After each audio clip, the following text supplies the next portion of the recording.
Alright, hello, hello. It's a little, let's see, who is here?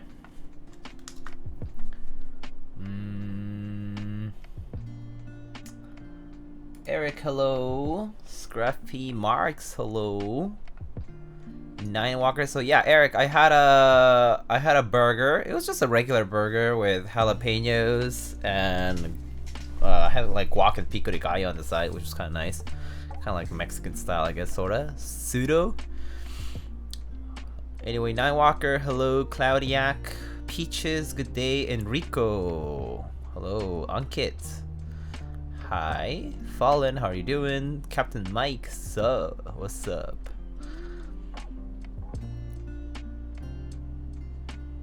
Hinker, hello, hello. Palace only, welcome. Nephilim, what's up? How's it going? How are y'all doing today?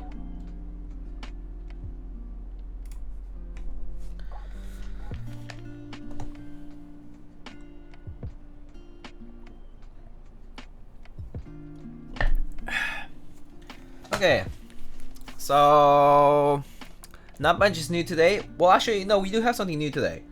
Trying to think. Let's see. So we got some mail today. No, yeah, there's a lot of things that are new today. I kind of spaced out because I just had like a bunch of stuff going on earlier in the day. I guess not much is new at work, but there's some new stuff today. So some mail day. Yeah, some mail. First, we have a couple of things from Novelkeys. So Novelkey sent out some new sets for us to check out. And let me show you what I have some info here.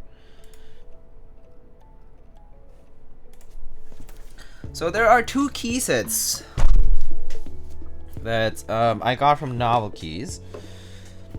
I just took out from the box because it was easier. But they're wrapped, so I haven't seen them in person yet. Some Brody loves you. Brody is I think Mike's dog, but it's a dog that hangs out in the Novelkeys office. But we have two different sets today. Kind of thematic, very cool. So let's check it out. So the first set that we have is this Dysa PBT Spellbook key set. And you know what's kind of cool about this set is that the box is actually like a spellbook.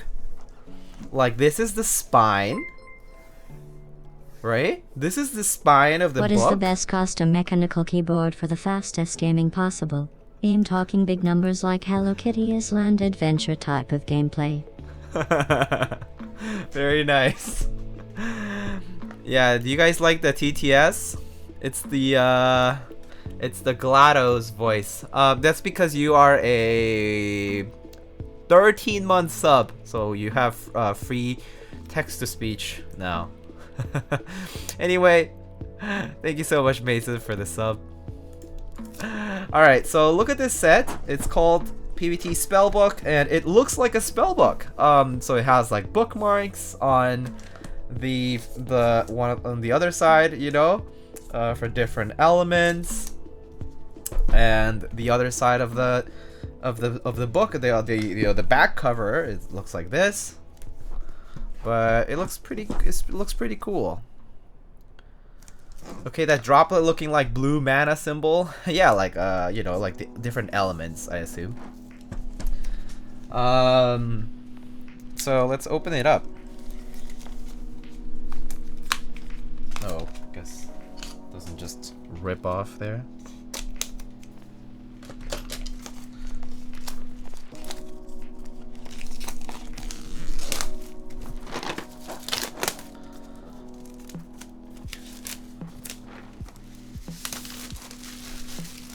And the other set that we have here is called PBT Raw.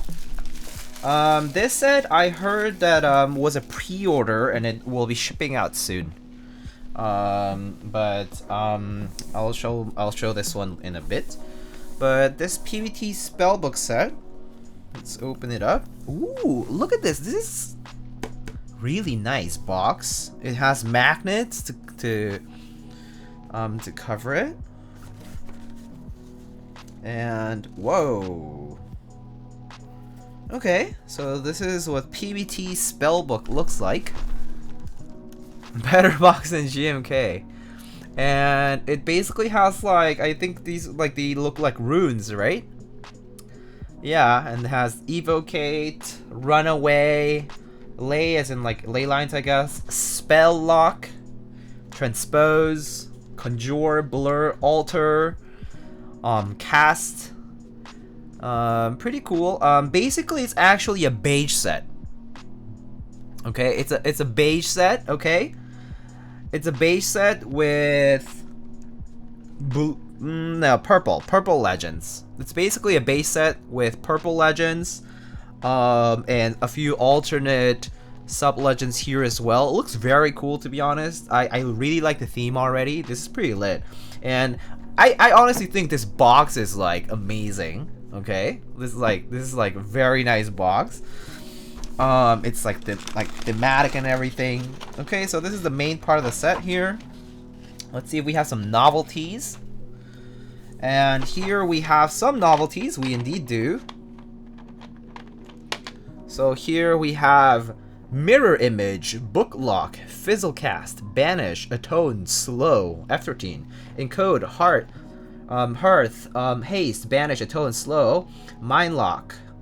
And basically they have purple accents, ISO enter, and enter, and we have a yo keycap as well. I don't know why we have a yo keycap, but there's an R for yo. And then there's a potion. There's like a little chimney or cave looking one, maybe dungeon entrance. There's an R2. Is this R2? I think this is an R2 flame, R2 meteorites or comets, I don't know. I think meteorites. And then there's a tornado, thunderstorm, and then there's this R3 enter with a sword and vines. We have an R4 spellbook novelty. We have like a casting sort of novelty here. We have something like a homing missile kind of novelty. We have a novelty that looks like sort of like gemstones. Hello, my beloved. Hello, Funzy. How are you, Funzy? So, I have good and bad news. The good news is I was informed by the USPS how to ship things out like button pins. The bad news is that they basically told me that I can't ship anything that's like a button pin unless it's like a package declared. So it means I can't send it as a letter, because letters all get processed by a machine, and if you send it through that, they'll squish it basically. So there's two things I can do. Either I send something to somebody that you know in the United States, like the pin that I owe you, or I send this pin to you next time I send you something more substantial than just a pin. Because the minimum cost of a package is like $15 to the EU. So yeah. Anyway, that's the good and bad news. The good news is I know now how it works. The bad news is that USPS basically scolded me for sending pins out in the mail through letter.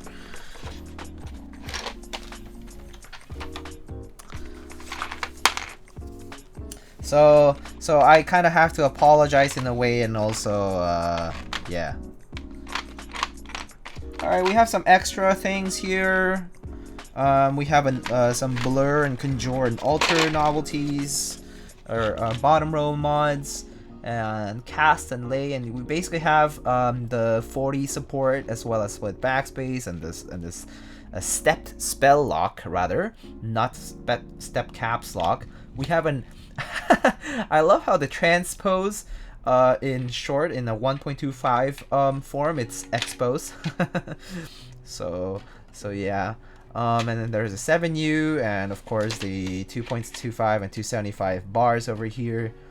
But one thing you should know about this set is that it basically does not have regular modifiers. It only comes with these custom spellbook themed modifiers. So if you wanted a set that is not spellbook themed but with the spellbook alphas, you can't quite have the same, because they all come with the custom legends like Spelllock and Conjure and Flux and so on. Is that a 6U spacebar? It sure looks like one. Are the stems recessed, Diego?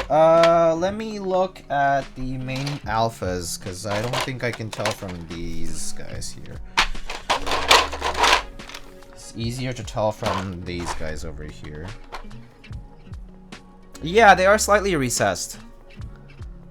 They are slightly recessed.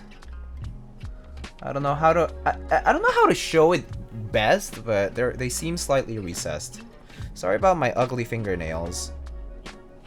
Right? They do look recessed, right?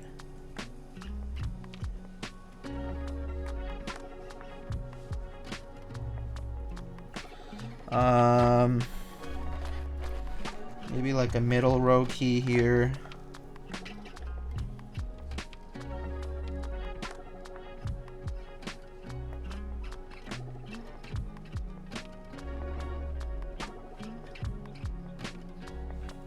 So it does have recessed stems.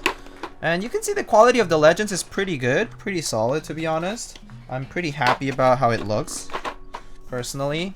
I do think I really like this set. So this set will be releasing very soon, okay? This set will likely be released in the next week or so.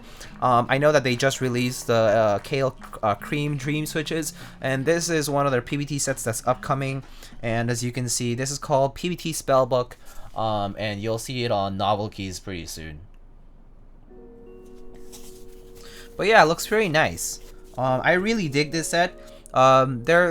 Honestly, it's very cool to see a themed set like this, and with all the full, like, you know, they kind of went all the way with all the modifier keys and everything. So I really like how this looks. It's pretty unique. Oh man, I would love for someone to make GMK keycaps with Braille. The thing is, you would have to also have, you mean for someone to actually have the nubs for them, you know, like, so that you could actually feel what letters they are? That would be a little bit more difficult, because that would probably require molds made for it.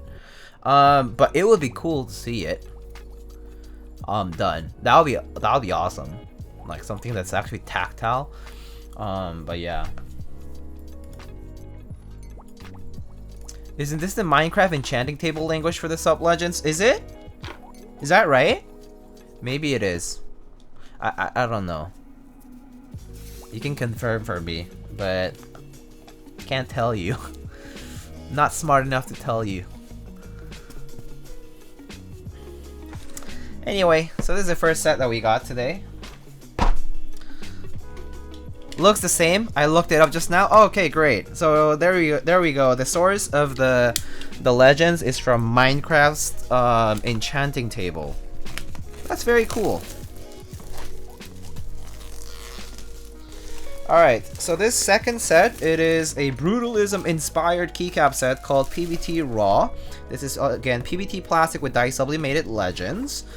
This is a collaboration between BIP and Novel Keys. This is was a pre-order that's about to ship pretty soon.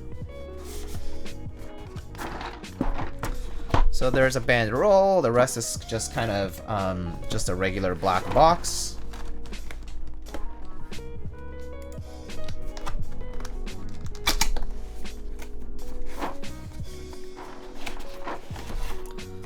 So this set, you might already know what it looks like, but this set is this one, PBT Raw. This went for pre-order a while back, I think, and it's a very unique set to say the least. It basically, all the legends are icons and all kinds of crazy things. So very eccentric set. Yeah. So what you see is what you get. It is not quite for me because it's a little too chaotic for my own taste. But that said, I do think the overall idea of it is interesting. But yeah, not necessarily my thing. But you know, here you have what it looks like. That's a pretty rocky, isn't it? Yeah, so here are the other keycaps here. I like the click here one, or this mouse one looks kind of nice. And then some extras here. I don't even know what some of these are, but well, maybe the blue spacebars could be useful as an accent some other time. Extra B. Wait, why is there an extra B but there's no extra spacebars? Am I missing spacebars on this set? Maybe I'm missing spacebars. Does this not come with 2.25U and 275U spacebars, or was it a separate kit or something? I don't know. Anyway, it looks like this one has a bit more basic compatibility. But, you know. Okay. Well, this is the other set. No spacebars. Yeah, kind of strange. Some do and some don't, maybe? Oh, wait. This doesn't go here.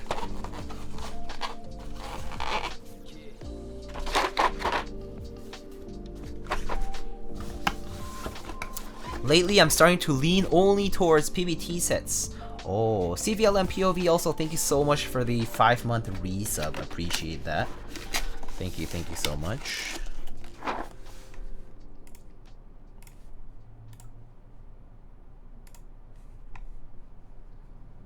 Alright.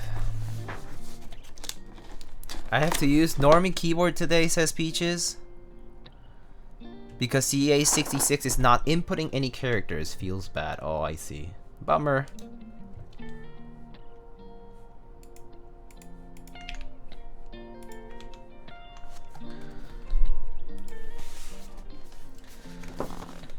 Okay. Full backspace and caps lock is driving me crazy. Oh no. Can you use any programs on your computer at work, or are you restricted by IT requirements? Just like a lot of people.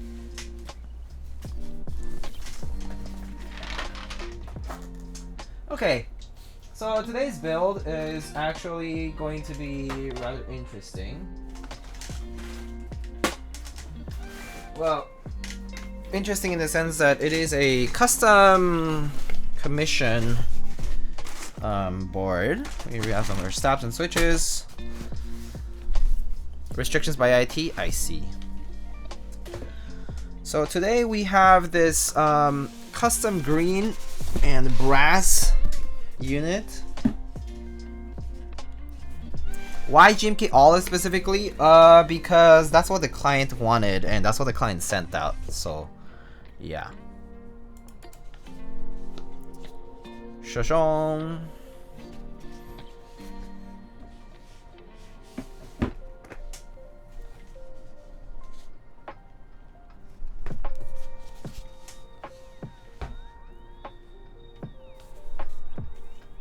So it's like an olive drab sort of green. It's kind of interesting. So you can see it seems like discolored, but it's actually intentional. It's hard to explain this color, but basically it's like it's like this drab, olive drab green sort of colorway, where like it has like a gradation to it.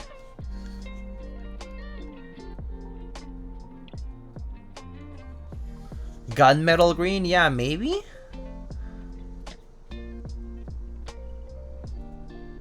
Patina? Yeah, sort of. Oh, it's technically not quite patina. But it looks very cool.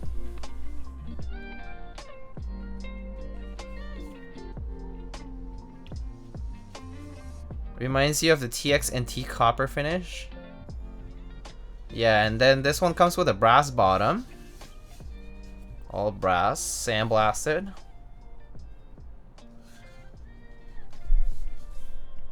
And so I was sent this unit to use with GMK Olive. So that's what we'll be using today.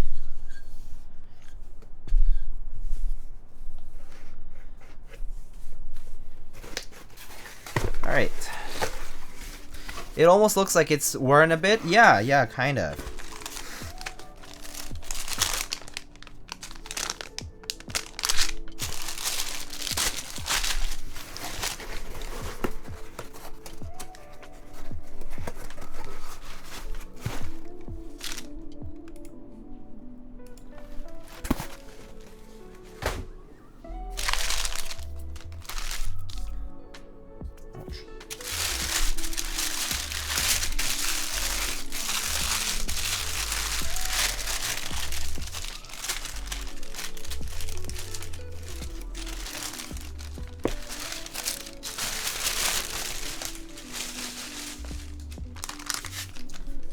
Okay, here we have our brass plates.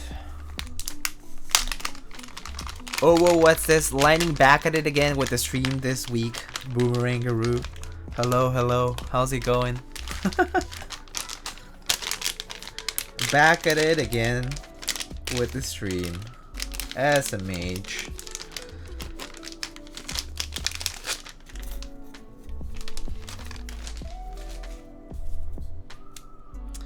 Alright, so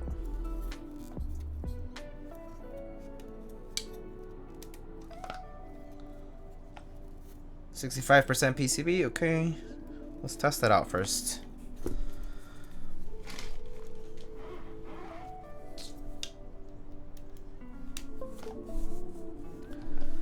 Captain tape gonna be used on part of this? Probably not. The red PCBs are annoyingly nice, annoying in a way that I'm never going to own one. Oh, come on. Don't say that.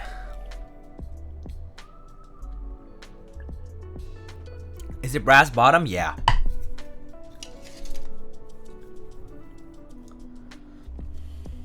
Okay.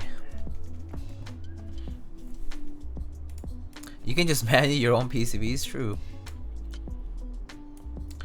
Alright, so we're gonna use default layout for everything basically.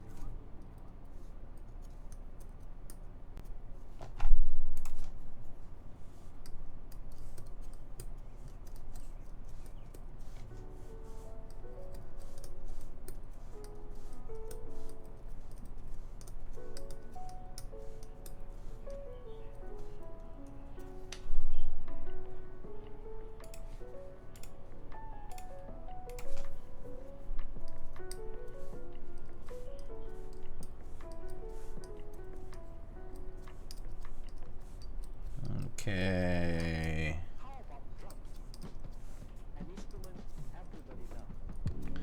Alright, everything looks good.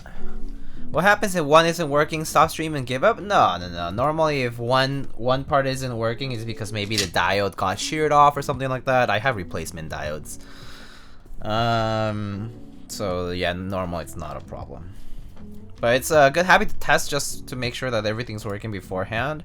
That way, the reason I test things out is because if I start with something that's working and then it stops working sometime in the middle of the stream, I know that something happened between the time I started and I finished. So it's much easier to troubleshoot that way. What's the bottom color material of the board? It is brass. Brass is the ass for this board.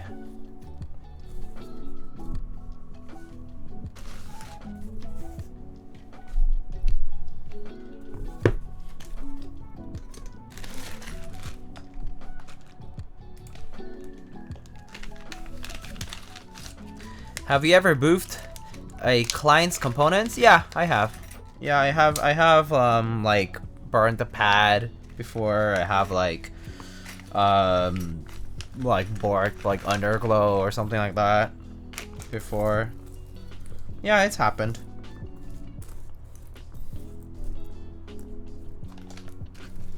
It doesn't happen often, but it's happened.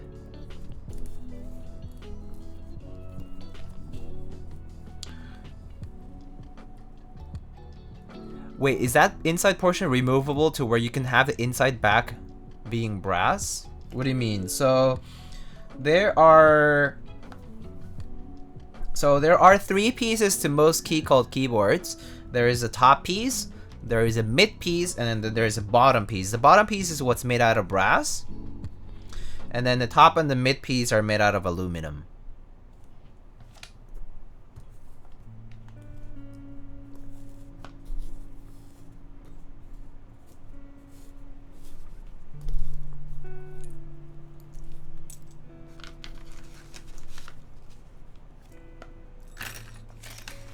A lot of my PCB has been scuffed AF lately. Works before build and scuffed after build. Oh no. How come? But wait a second. But do you figure them out afterwards? Like, is it an issue that seems to recur? That seems odd, to be honest. Maybe it's just me? I don't know.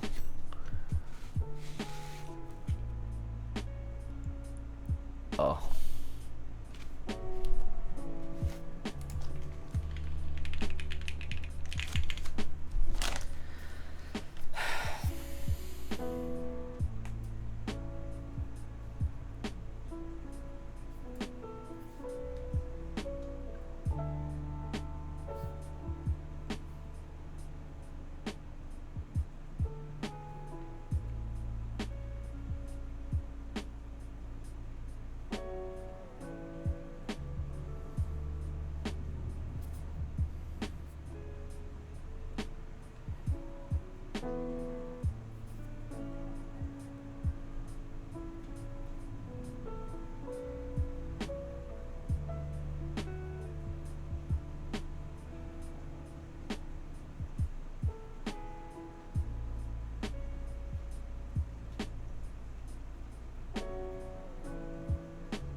Ah, boy. I'm back. I had to wait. I had to go on my phone because I couldn't chat on my on my OBS thing.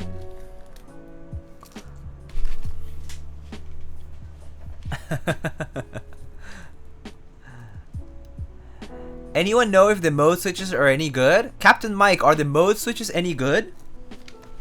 Do you know? Mason Gray, are the mode switches any good? Do you guys know?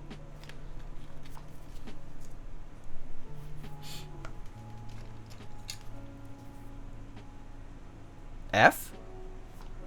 It looks okay now. Small F. Just a little bit. They're recolors of some popular switches, so must be. I see. Next slide, please. Oh no, it started dropping frames. Wait, but why does my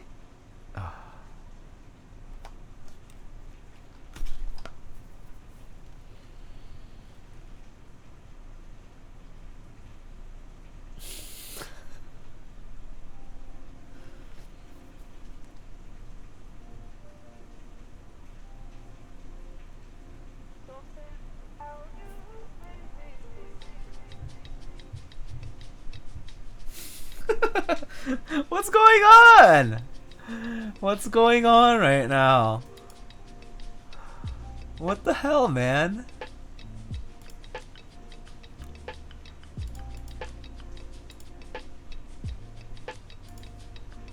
What's going on? Let's here look at my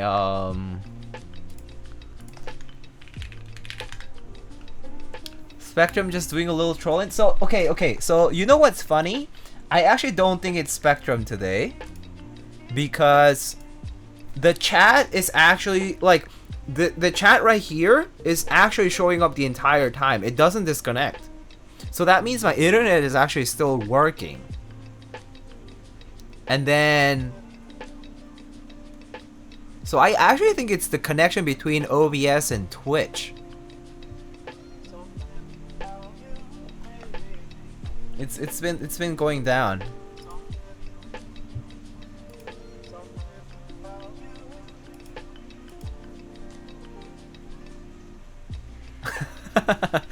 Anyway, all right.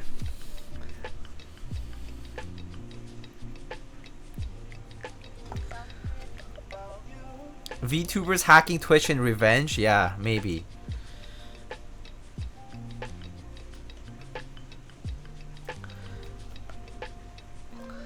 SMH, VTubers converting every Twitch staff member's profile picture into a VTuber avatar.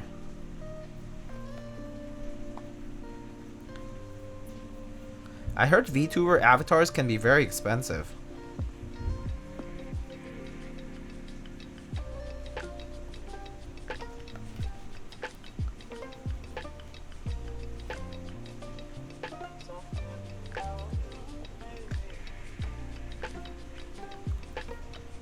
Almost as expensive as anything on Mech Market, huh?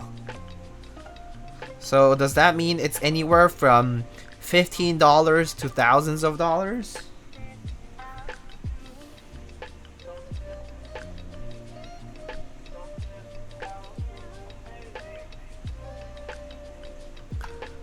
Shy Lily's 3D model was 8K. Damn. Ah, expensivo.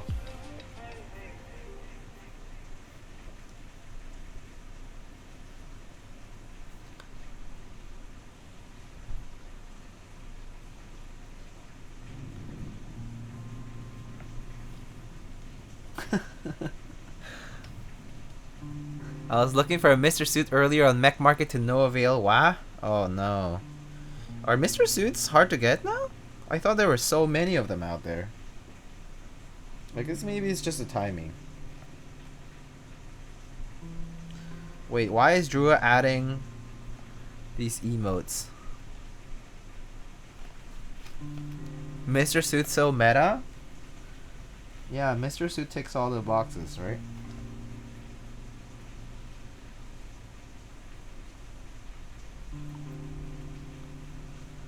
$8K for some augmented reality feature that is built into iOS. Yeah, dude. Why do people just not stream with their Bitmojis or whatever? Is it the Bitmoji or like whatever the ones that people use like on Snapchat?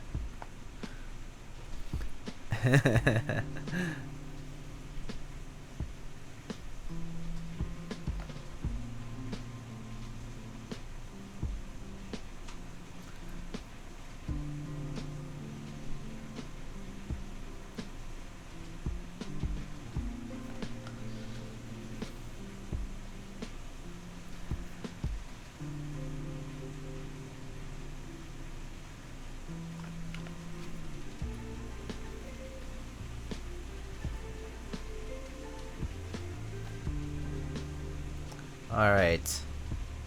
Think we good.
Hello, Ops Mitch. How's it going?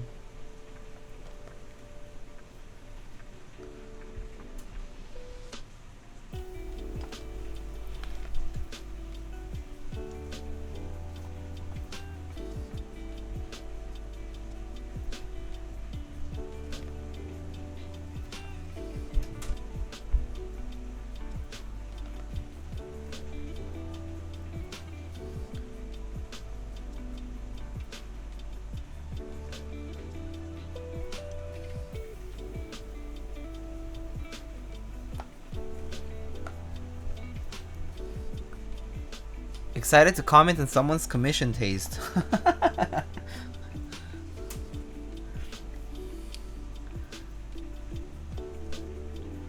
Well, it is true that everybody has their own taste for things.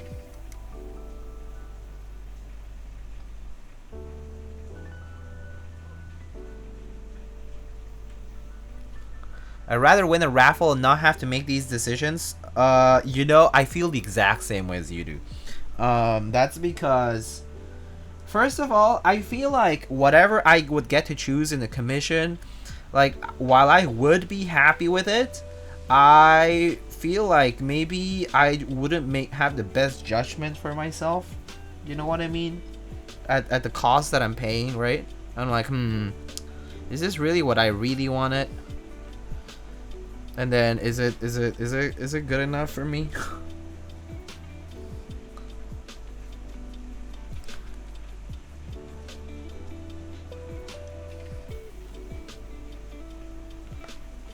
It's black brass? This is not black brass. This is green and brass. It's actually like an olive drab green.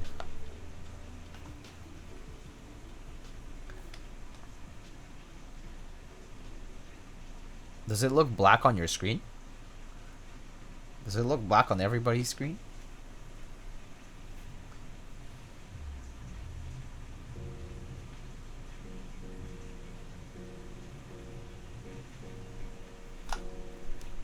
It looks light black? What is light black? What does even that mean? I'm red-green colorblind, so it was hard to see. Ah, okay. Well, I mean, yeah, if you're red-green colorblind, which is actually very common among males, it is possible that you might have seen this as a different color, so I can show you what this looks like.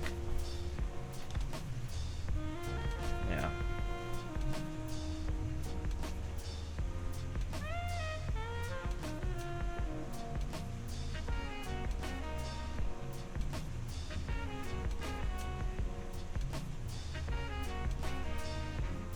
Yeah.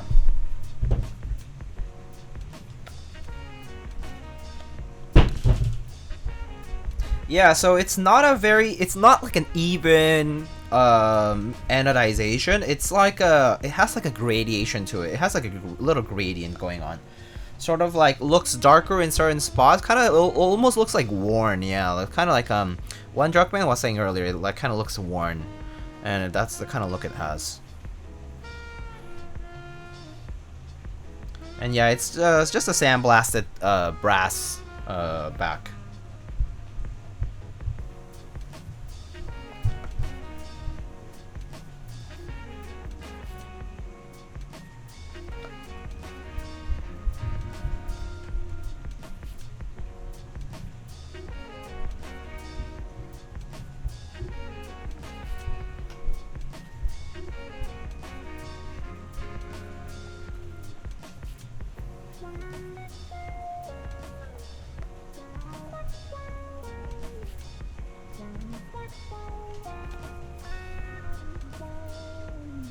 What stabs are those, Stabies? No, these are Durock V2 stabilizers.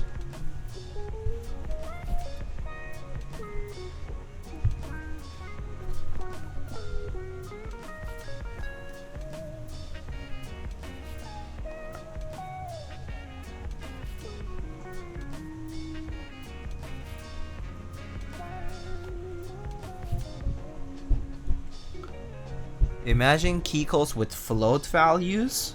Like decimal points, you mean? Why would that be the case?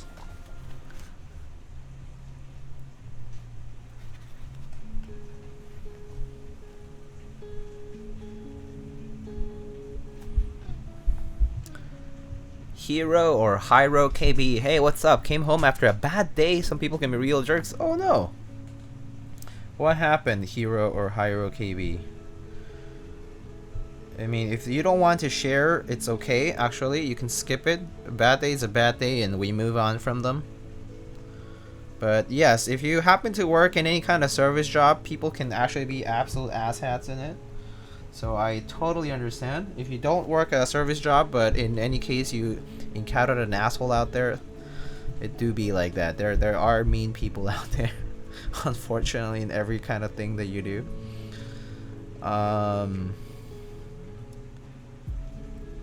So yeah.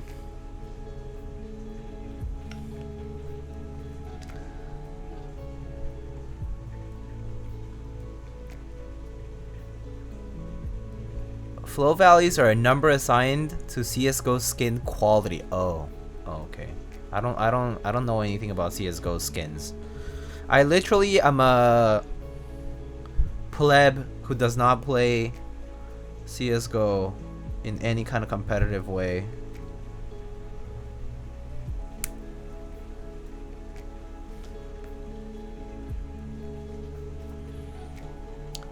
Went on a date. Mentioned that I love home cooking a lot and rarely got out due to my heavy allergies, and she left right after that. Oh.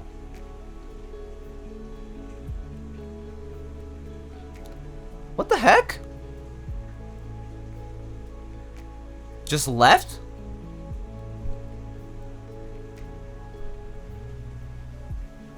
The fuck? The fuck's wrong with people? Yeah, you deserve better. First of all, someone who loves home cooking, very valuable, okay? To yourself as a person, and also to literally anybody else around you, whether it's friends, family, loved ones, your partner, whoever it is, right? So yeah, you deserve better. I think you're good. You actually dodged a bullet there, so I think you're good. It's okay. It might be a bad day right now, but you absolutely dodged a bullet. This person actually kind of sucks. Like, so what that you have allergies? There's literally nothing you can do about it. I mean, sure, what you're gonna take like expensive allergy shots to somehow cure them, which actually doesn't quite always work for everybody.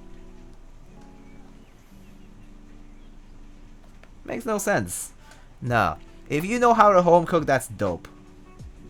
Because honestly, that's something that a lot of people wish they could do properly. Including myself, by the way, but yeah. I like to cook, but I'm not very good at cooking. I enjoy cooking though. But yeah. I also enjoy cooking with other people, so it kind of depends. Sometimes when I cook for myself, I'm not too good at it. Like, I don't really put in as much effort. But when it's with other people, it's a bit more enjoyable. So like potlucks can be kind of fun, or like cookouts with friends or family. Home cooking tastes so much better than eating out. Yeah, I mean, also remember, a lot of the food that you eat out there, like especially like people who, you know, work at restaurants, chefs and whatnot, these people are also people who cook at home all the time, and it's more so that their craft has gone up to a certain point, and they've trained over, you know, many years that they now can cook for others. So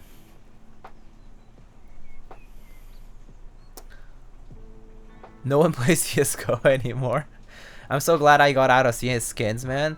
Yeah, I heard it's a very kind of weird monetary value kind of market. It's so strange. The lower basically the lower the float value, the less messed up, better the skin looks. Oh, I see. I see. Float, aware float between 0 and 1. Okay, so it's just a parameter. Anyway, abstraction layer. Hello, abstraction layer. How's it going?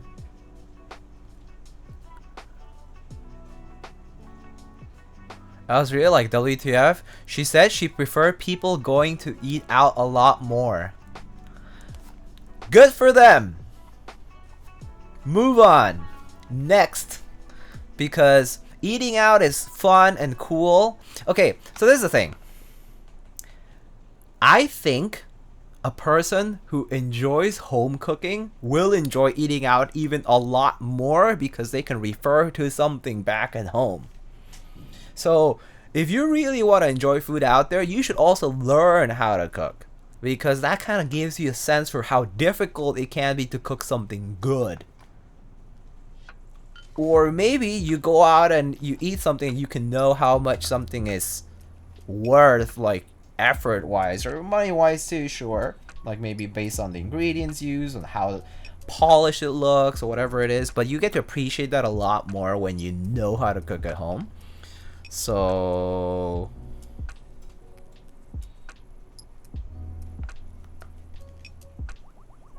you love home cooking? That means you must hate eating out. God, you hate it. Oh, that's absolutely awful. It started with, oh, I want to eat there, but fuck allergies. So I had to learn to cook. Allergies suck. I unfortunately can't relate too closely because I don't have many allergies. I only have like spring allergies, you know, like pollen and stuff. But food-wise, I don't have anything that has popped up just yet. Maybe something will pop up in the future. I heard that also allergies develop as you age, so it kind of differs. Some people obviously are allergic to like a lot of fruits, a lot of like, you know, veggies, a lot of like different things, but it just got, everyone's immune system's a little bit different. Someone figured out the algo to do trade-ups and get the skin you want. I see. Imagine we bought keyboards and they're all just digital skins for a touchscreen keyboard. That's basically CSGO skin market. Ew. Literal belong to the streets. Oh no. Don't cook your favorite food. Loses the sense of pleasure when you eat it IMO. Really? You think so? I don't know about that, Scruffy Marks. Sometimes I cook foods that I really like and I don't mind it. Sometimes I actually enjoy my own cooking a lot. I don't know about you guys, but when I cook for myself, it kind of tastes pretty good because I know I'm cooking it for my own taste buds. So I actually enjoy cooking for myself. I mean, I enjoy eating the food that I cook for myself. I don't mind. I don't put as much effort to it, but I enjoy eating it. So like I won't mind meal prepping for like lunch or something and then like eating that. What's your specialty? I can make like simple things like well enough. Like I can do pretty decent like bulgogi or like LA kalbi like marinade. I can do like a good oyakodon. I can do like a decent like Korean soups like doenjang-jjigae or miyeokguk or tteokguk, for example. So doenjang-jjigae is like soybean paste stew. There's kimchi jjigae, which is like the kimchi stew. There is like miyeokguk, which is the algae, the green algae, like seaweed soup. And then what else is there? What else did I mention just earlier?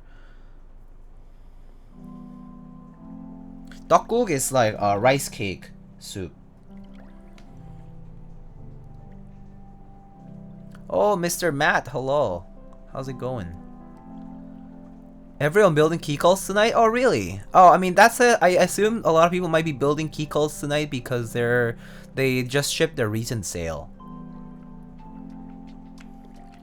Nothing wrong about personal preference, but the way she ended it left a sour taste in my mouth. My brother's wife was like, what the hell? Yeah, don't worry about it. Hero KB, you absolutely do not deserve this person and you deserve way better. So, that's just weird. Oh, Kim, hello. Kim Linwin, hello. How's it going? Are you excited for 3.0? Can you cook pasta? There is one thing that I haven't yet tried that I want to try, which is a carbonara. I want to try. I want to try to make carbonara. But other than that, like I can make like my own pasta sauce. Yeah.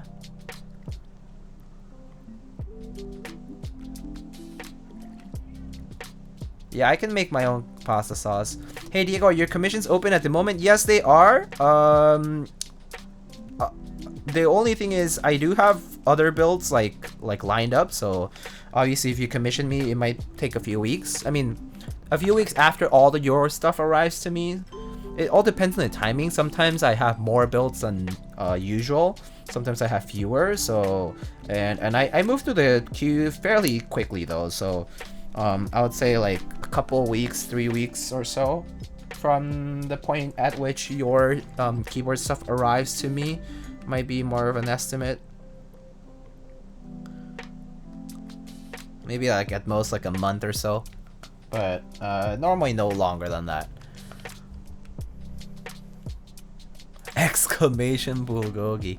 I'm allergic to eggs and soya and some nuts. Worst allergy you can get, even I get fed up with it. I've read like a crazy madman the labels before buying something. Oh, yeah. Yeah, I mean, being allergic to like eggs can be pretty rough, that's for sure. There's so many things with it. And yeah, like especially nuts too. So many different kinds and a lot of extracts as well as oils made from nut. So I can imagine. Carbonara took a while to master. Yeah, I would love to try. Like legit. Another thing I want to try more is I want to try learning how to cook properly with a wok. That's something I don't think I can do well. I meant boiling the water and cooking the pasta. I mean, yeah, I did that a lot in college, yeah. Like in university. Diego, have you built an IDB60? Doing stats for mine right now. It sounds kind of hollow, I think. No, I actually have not built an IDB60 because nobody ever sent me one and I didn't buy one myself. So no, the answer is no. Should I DM you on Discord after filling out your form? Yes, please do, Dang Dynasty TV. Please do DM me after filling out the form. And we can address any questions that you have. And I can, of course, like provide you any info that you need from me. I mostly cook Pakistani, Indian, Bengali, and Japanese cooking. Have my personal spice collection that I spent hundreds of dollars on. Even have sake and mirin without alcohol. Ooh, interesting.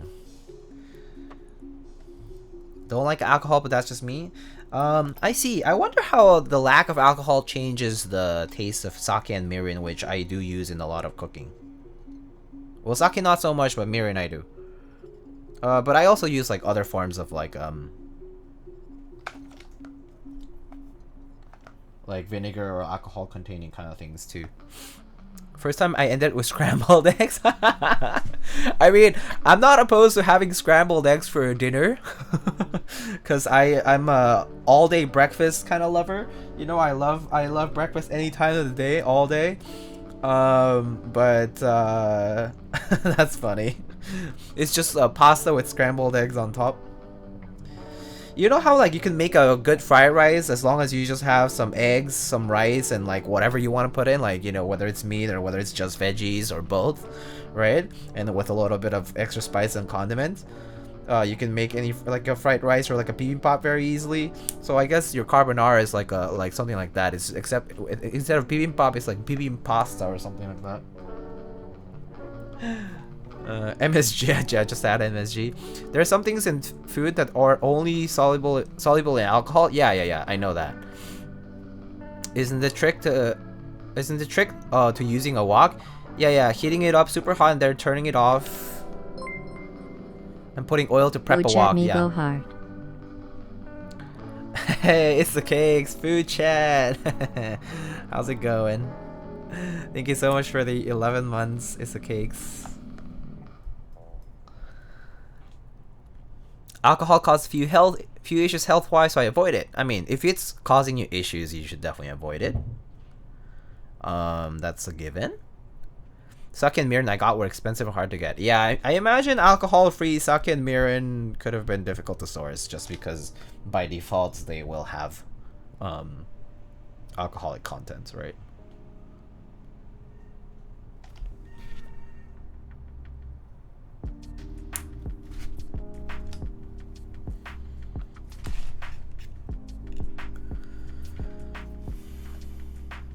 Indian cooking is nice. Just throw in preferred spice and comes out nice. Just eyeball everything and it comes out nice. Really? Is that how Indian cooking actually works? When I have Indian food, I love it, right? I love Indian food. Okay, I actually have some Indian food in my fridge, but that's because I just ordered Indian food because I don't know how to cook Indian food yet. And I haven't tried it. So if that's actually the case, I might actually just try some things. But I love Indian food, and I didn't know that it was a hodgepodge where I didn't have to, where I could eyeball things out and they'll come out nice anyway. I mean, I guess you just taste it as you go, right? I mean, there are some things that I just kind of do like that. I just kind of eyeball it and I just throw it in and see how it comes out. That's how I cook Indian, maybe. But maybe I'm Indian, so I just have access to my mom's spice. Okay, that is actually true. There's something about cultural, like ethnic cooking in general, that if you belong to that particular ethnic group, and you kind of have the taste buds already developed for, to discern what a good taste is for that particular cuisine, and you happen to have access to, yeah, like, your mother's cooking or the spices that they use or whatever ingredients that they might recommend you, then it kind of is like a cheat sheet. So no matter how much you mess up, you have so much tolerance there that it will come out fine. Oh. I love making New York style pizzas since I can't get them here. Oh. There's that restaurant in Korea that uses bulgogi sauce as the base for the pasta. I've seen bulgogi for everything, Scruffy Marks. I've seen bulgogi tacos, I've seen bulgogi pizza, I've seen bulgogi pasta, I've seen bulgogi like everything. I mean, the thing is, because the bulgogi sauce is so simple. It's just like soy sauce, like maybe like mirin or something like that. Sugar, sometimes some sesame oil, some sesame seeds, and then like fruit, like they'll put like pear in or something like that. Some salt, and then you just let it sit and marinate it, right? It's very simple to do bulgogi sauce, and so like it's hard to go wrong with it, so that's why you can put it on everything. Bulgogi cereal when? I mean, I'm pretty sure I've seen bulgogi chips. I'm pretty sure I saw somewhere. I've seen kimchi chips and bulgogi chips somewhere. I just don't know when it was. It was sometime when I was back in school. When I was like in uni, and I remember someone mentioning like, oh yeah, there's these like bulgogi chips. Have you tried them? I'm like, no, I have not tried them, but I bet they must probably taste like, I don't know, like those like potato, like barbecue lays or something, where like the sauce just kind of overpowers everything.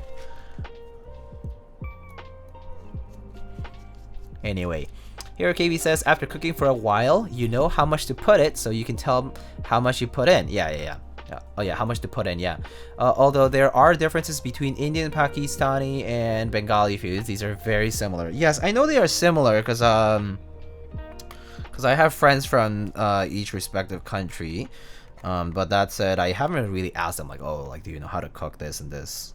But maybe sometime I should like look into it. Have to be a lot more careful because these I didn't grow up eating. Yeah, makes sense though. Nothing is sacred in food science. Oh yeah, I mean, there are some people who are real sticklers for measures, but I personally look at the measure for a guideline and then I kind of eyeball it. Bulgogi chips very good, but in a different way.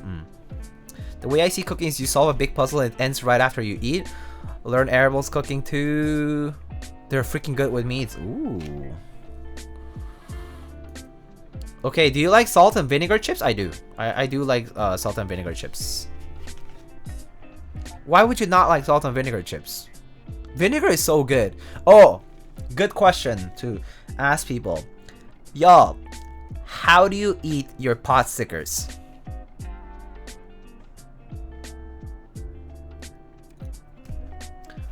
Do you dip them in something? Do you eat them on their own? Black vinegar? By the dozen? Yeah, I mean, yeah, of course.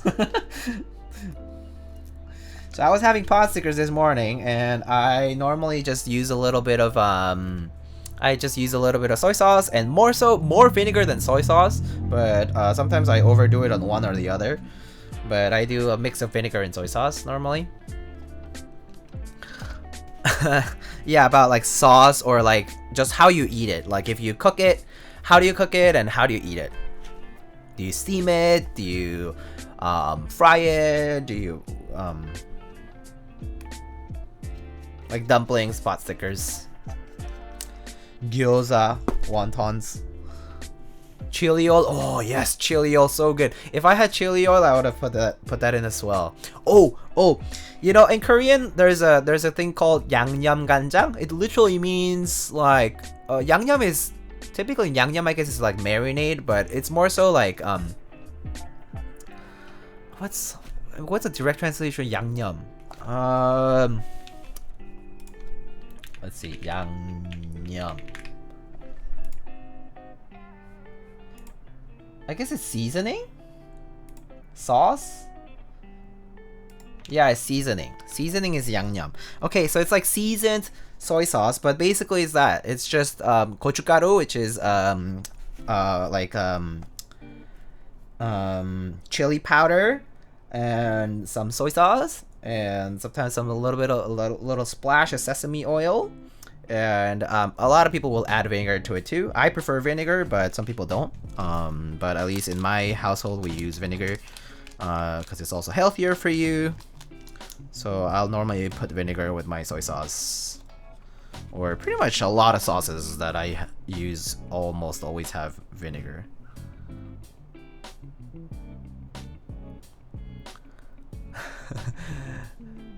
I use ponzu. Ah, I see. All this food talk is so alien to me. Y'all never slap a schnitzel in the pan and spatula in the pot? No. I don't know. I wish I knew. But hey, a schnitzel in the pan sounds pretty yummy though.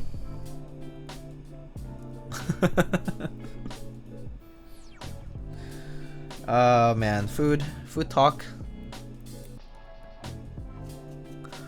Slapping schnitzel.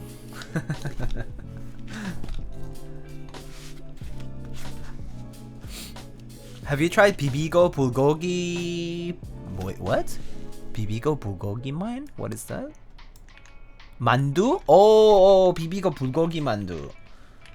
No, I have not. I mean, not their specific branded mandu. No. That sounds yummy though. I mean, I can't be opposed to bulgogi in a dumpling. That sounds amazing. Yeah, bibigo is the brand. Bibigo does like lots of things. They do like Tupperware, they do like lunchbox sets, they do like they also have like food and stuff, like from frozen food and all kinds of different things. They also do like sauces.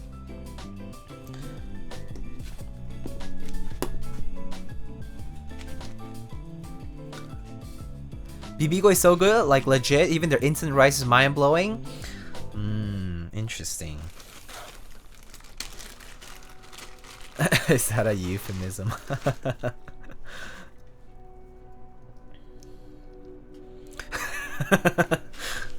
Oh boy.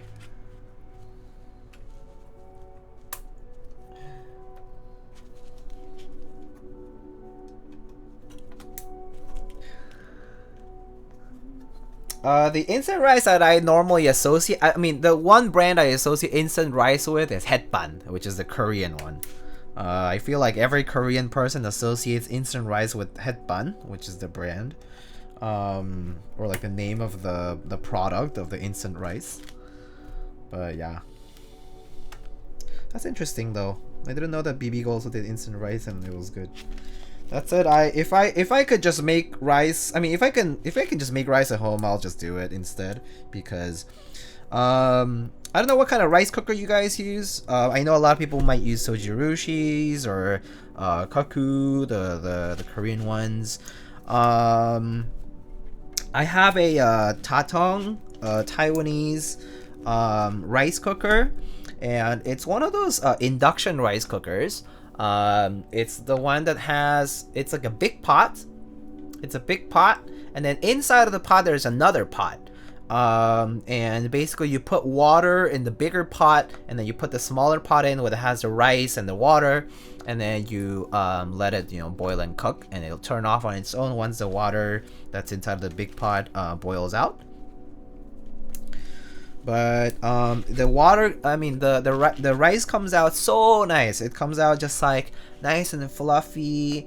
It has like no it doesn't have like a burnt part at the bottom. It's great. Really love how the rice comes out on that rice cooker. But yeah, I don't use a rice cooker. It's just that I never needed one. Must be nice to use one. Oh, I see. I eat enough rice that I just use a rice cooker. I know how to cook it in a pot. I have cooked it in a pot. It's not bad. It's not difficult. But the rice cookers are so convenient. I'm a fan of burnt bottom rice. I am a fan of burnt bottom rice too. But the thing is, when I just have fluffy rice overall, like, I mean, as in, because for me it's easier because it's easier to, clean up the pot and then portion it all out. So if I want burnt bottom rice, I'll just put a flat layer of rice on a pan and just burn, make it nice and crispy myself. And sometimes I'll make in Korean it's called durungji. And in durungji is basically when you boil the crispy rice that comes out from the pot with water, and it's like a rice soup, I guess. It's like a little porridge. Yeah, it's like a porridge, yeah. But you can also eat it as a snack as well. So it's pretty yummy.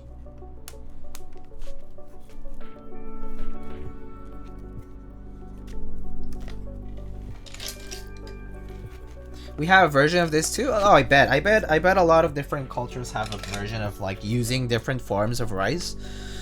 But that's the Korean one that I know. Durungji.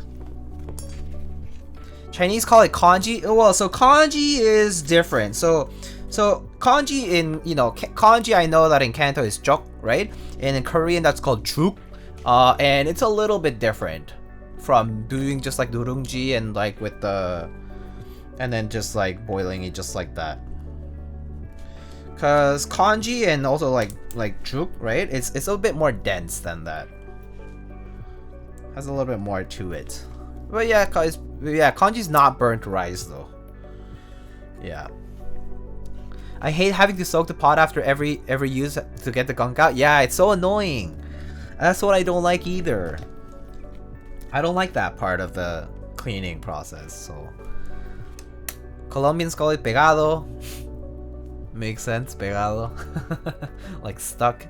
Damn, Diego, how many languages do you speak? I speak 3. I've learned teeny bits of Kanto. I actually, for a while, I dated someone who spoke Kanto. So I learned like words here and there. And then I always have been super interested in like Chinese food in general. So I like would pick things up like just by asking. And then like I've learned like little bits of other languages here and there. I have a very like high affinity for language. I really like learning languages. And it's like a huge thing for me to like understand like language so that I can understand other people's cultures better. I feel like it's like a, it's the most direct way to understand somebody's, kind of like the context. But yeah, even growing up, that was something that was huge for me. Yeah. There was a time I actually was debating whether if I wanted to make a career out of learning languages and like maybe doing like interpretation or something like that, but I'm not very interested in like that line of work. So I kind of talked to more people about it and I was like, oh, That's not something I would want to do professionally. So I never ended up doing it. The most I ended up doing was I did some medical interpretation. That was the most I did for for using languages as a tool for like a job. But even then, I think the career itself was not necessarily for me. You tried Arabic foods and meats? They are really good with meats if you're into it. Oh, I bet it is super yummy. Also, I don't know why I kept adding switches without testing the stabs right away. So we'll test the stabs first. We just kind of got too caught up in the conversation here. When language disappears, culture literally disappears. Yeah, I agree. And that's why, like, if I ever have kids, like, I really want to teach them all the languages that I know. And in that case, for me, that would be Korean, English, and Spanish. I mean, Spanish, I wouldn't force anybody to learn it if they're not exposed to it all the time. But if they want to learn it, I would teach them. Well, I wouldn't force anybody to learn any language that they don't want to learn, but I mean, I would ideally want them to learn it, yeah. Whenever we talk about food, Diego gets too distracted. It's inevitable. Food is number one. If there's a pyramid of priorities, food is at the very top. It's the pinnacle. I think I have my priorities straight, okay? It's important that our space bars and modifiers are straight, but I think my priorities are straight when I talk about food. Oh wait, this is in the wrong position for this.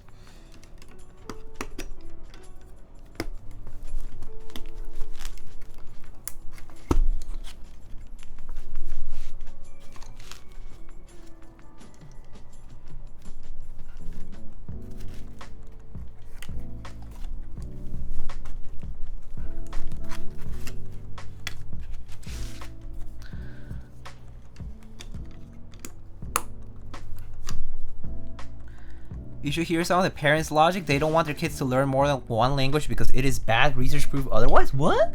That makes zero sense. That's not true.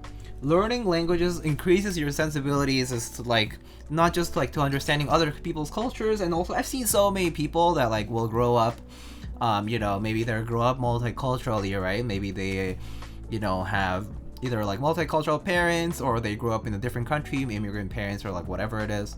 And a lot of people who I know who have regretted not learning their mother language, like a mother tongue, right? And like, it's very common to see people kind of like do a bit of soul searching, and a little bit of like, kind of like tracing back their roots to kind of like learn more about their culture, like maybe that their parents or grandparents shared or something like that. And I think it's so important. But I mean, that said, I wouldn't force children to learn it, but I would love to teach them. If I could, yeah. Can't say I'm the best teacher either, but you know.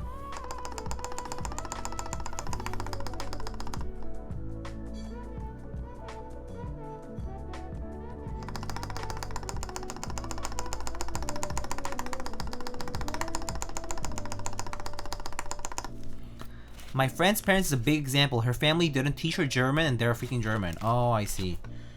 Yeah, no, I mean, it happens, okay? Like, I understand if, like, there are circumstances. Like, there's times when parents don't teach their kids a certain language because they maybe they're too busy at that time period when the kids are growing up, you know, or also sometimes, I mean, it happens, okay? Like, kids want to blend in their particular environment, and it kind of is contrarian to what they are learning, like, at home. There's ways around all this, but it also has to do with how the kids will receive that, right? And so, yeah, I don't know. I mean, not that I'm an expert on child rearing and, you know, that kind of stuff, but or like teaching kids. But if I ever have kids, I would love for them to learn languages that I know and, you know, my partner knows or whatever.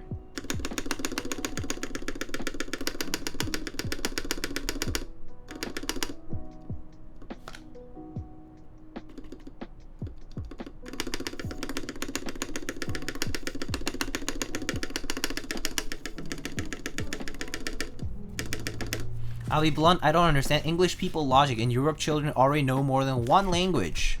One from parents and the official language in school. I mean, yeah. Well, it's more so that, like, for example, like in the United States, it's like English is the official language, and a lot of people's language at home is English as well. So it just happens to be monolingual from background, but it also happens that sometimes, yeah, like even multicultural cases, like where the kid just wants to learn just English, or sometimes the parents just don't really promote it, you know, kind of like push kids to learn as much.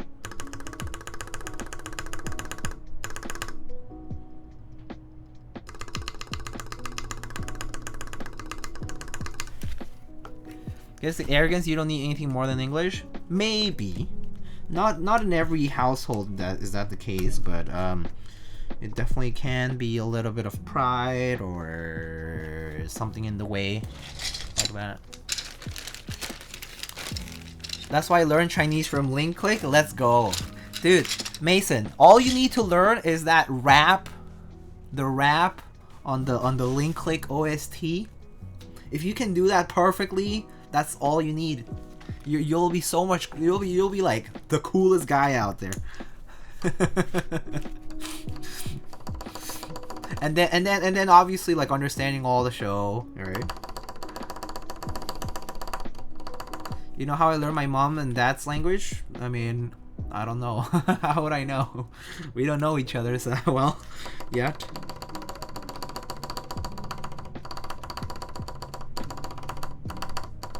I was in Italy 2 months ago and pretty much everyone spoke English. I was pretty surprised. That's the case in a lot of the world. Because, I mean, it is true that the influence of the United States in the world is huge, and English-speaking countries' influence in the world is also huge, like in general. Like, I mean, for a long time, like Great Britain, United Kingdom had a very wide influence in the world, just so you know. Thank you, imperialism. And also, you know, other things. So it is the case that a lot of countries out there outside of the United States, outside of English-speaking countries, they'll learn English as a second language because it is beneficial in their profession and a lot of like different things, right? So it is very common, yeah. And it is seen as beneficial, like it's seen as an asset, and so yeah, like knowing multiple languages gets you much further in certain careers too. So I think that makes sense. It's no surprise. Also, not to mention, like, for example, if you learn medicine, let's say if you learn medicine like in Korea or in Mexico, or that I know, those two countries I know a little bit more of, you learn things in English. You learn the terminology in English. You learn a lot of the science in English because that's how the textbooks are written. The textbooks are in English. The papers are in English. If you do any case studies, are in English. So you have to know English even if you're practicing medicine, let's say, in Spanish or in Korean or whatever other language it is. So it's inevitable. In certain professions, you just have to know English as the language because it is just like essentially part of the culture of that particular work that you're doing. So yeah. Triggered. I don't get how they didn't realize it was possible for me to learn Chinese any other way besides the Tonghua. SMH. America the best. My parents would ignore me if I spoke in German, had to speak their language when then they could answer it. They used to say, "You will thank us for this." Now I thank you for this, mom and dad. yeah, I mean, my parents would say something like that too. Like they would be like, I mean, so at home I speak Korean at home with my parents and my family members. And that's because my parents basically had a rule that I couldn't speak English or Spanish or whatever other language other than Korean at home. So yeah, it definitely is it's definitely an upbringing thing too, though. But that's one way for sure. Like if you need to communicate, one thing that makes you for sure learn a language, you know, no matter what, is if you have a strong need to learn it. like if you need to live, like if you need to get by in society or like in your daily life, you will learn that language whether you like it or not. Because maybe if you're in an emergency and you don't know how to ask to go to the bathroom, or maybe to ask for water, or ask for help, then you know you're kind of screwed. So you actually have to learn the language anyway. So yeah. I hope I speak both French and Urdu. Ooh, very cool. I wish I knew Korean or Mandarin or Canto. I wish I knew Mandarin or Canto as well, or both. So cool if I were to know that. I mean, I hope I will pick it up someday. I mean, I really would love to learn. I think I really should maybe start like on the side, you know, so like spend some extra time learning.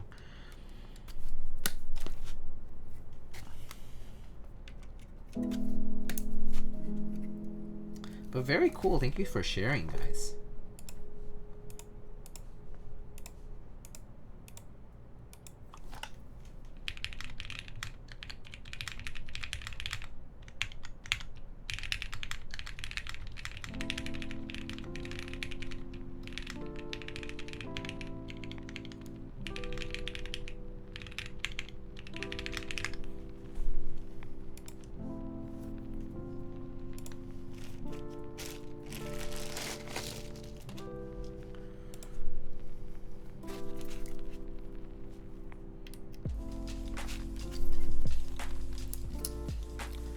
Yeah, I mean, there's probably no possible way that you knowing a language will ever hurt you. So if you like people who are willing to, you know, take the time to learn something new like that, it's always worth it, no doubt.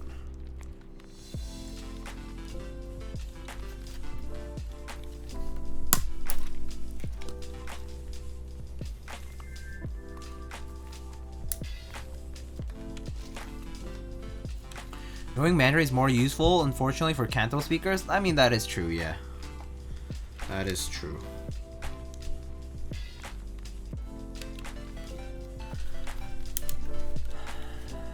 That being said, learning Chinese is a lesson in masochism. Yep, I know that.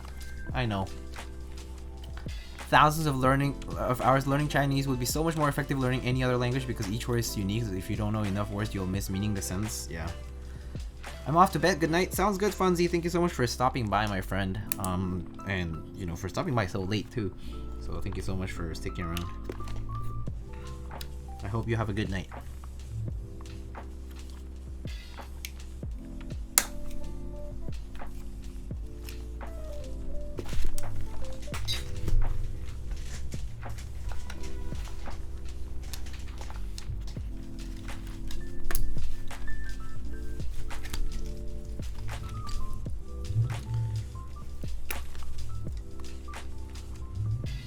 I learned Mando and Canto from my friends. I know a bit of Spanish from high school, enough to tell what's on the menu. Good. Good, good. So does that mean we can go and grab Mexican food, Fallen?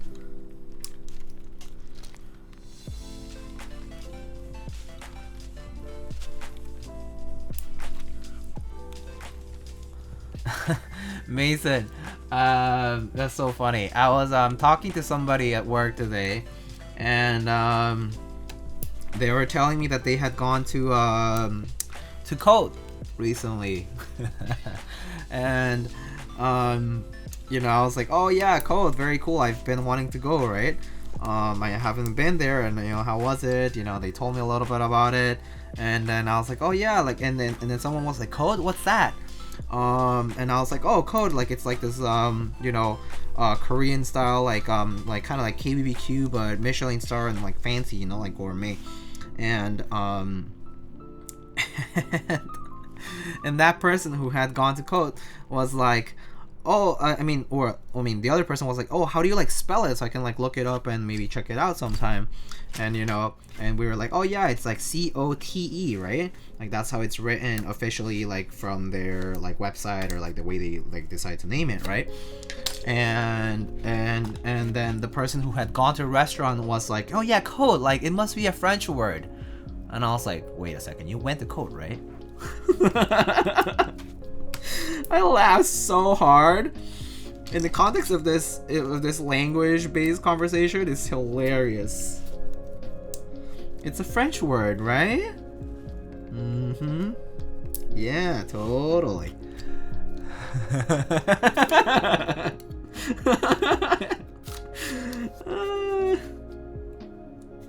I thought it was hilarious. Oh my god. I just stayed quiet. I was like, no, it's actually like this Romanized Korean word. They just happen to Romanize it that way because it's easier for people to spell out when they have to write it somewhere. Oui. Oh boy. Any lengua y cachete? Oof, cachete and lengua so good. Dude, my parents took me to Mandarin school when I was younger and I hated it so much. That's the story of everybody who I know who learned Mandarin or Cantonese. They hated Chinese school, man. Language school is like actually torture. I know that it's rough, like, because of how many like things you need to do to learn it. I mean, especially Chinese for sure, because of all the characters and like literally just like have to know everything, right? And obviously, like, I know people who learned like Chinese later in their lives, like, you know, whether they're like in school or something, and I know they suffered through that as well. You know, I mean, at least like in university, like in college, right? So the Chinese class at my school, like where I went to undergrad, the Chinese course was every single day. It started at 8:45 a.m. and it started with a quiz. Every day, no exceptions. 5 days of a week, you had a quiz. That was Chinese 1 in the school that I went to. And I remember people taking it and they're like, I will, dude, this is so difficult, like, but this is the way you learn it. Yeah, so it do be like that. It's pretty rough. They told me I was going to Chinese school and I thought I was going to learn Canto and I had no idea another Chinese even existed. Oh no. Oh boy. That's pretty funny. Unaware. Canada kind of forces everyone to learn a little bit of French. Yeah, so I know somebody who also told me about that. I was like, wait, you must know some French because you lived in Canada, and it is like technically the second official language, but they hated it too. So there's that. I mean, especially if you don't live in a French-speaking place in Canada, which is basically Quebec, right? I've been self-studying Chinese for over a year. As long as you're interested, stay consistent, put in the time, you'll pick it up. Don't worry, I'll speak it as well as a Zhongguoren one day, as a native Zhongguoren speaker.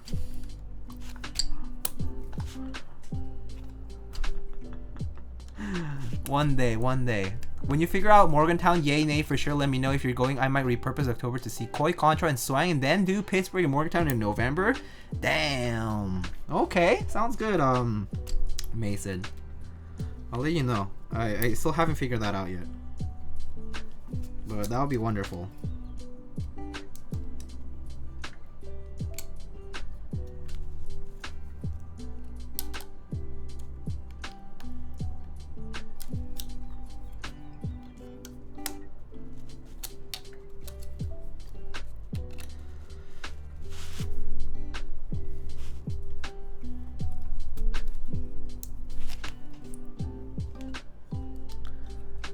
Your Chinese is very good.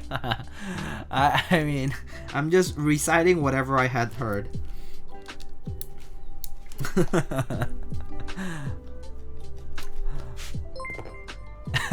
Never will. Almost 2 years. Almost 2 years! Lil Bonaparte, hello! 21 months, holy, let's go. Thank you so much for the 21 months, my friend. Oh my god, this brass plate is so freaking tight. Oh god.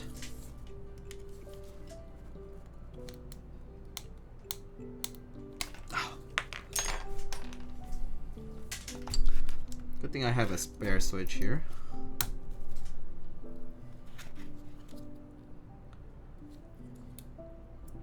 Ouch.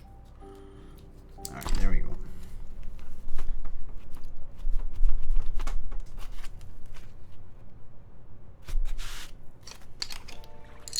You and Alex both building Keycults? That's how we cool. Let's go. Now that's great. I mean, it's coincidental, to be honest, that I'm building a Keycult today and everybody else is. It really is coincidental. This just happened to arrive at the right time, and that's all.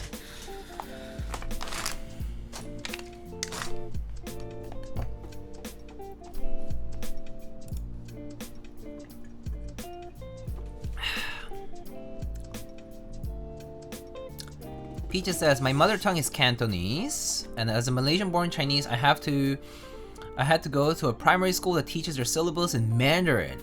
We also had to learn Malay and English as separate subjects. This is why a lot of Malaysian Chinese are multilingual. Yeah, I do know multilingual is very common in Malaysia, and especially Malaysian Chinese, yeah. Not to mention in Malaysia also is, you know, it's 3 cultures, right? So, a lot of people will know Malay, English, and Canto, yeah.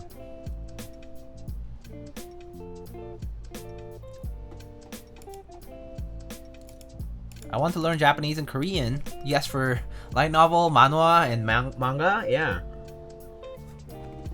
that's fine. Whatever purpose you have for learning a language is okay, as long as you're learning it with, you know, open-mindedness, and you are, you know, you understand the nuances about culture and things like that. It's fine to learn it. No one's opposed to anybody learning any language, as long as you are aware of, you know.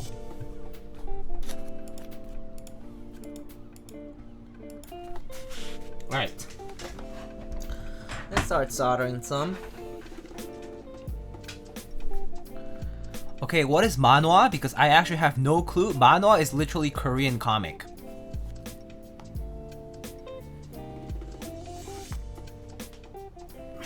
Korean comics.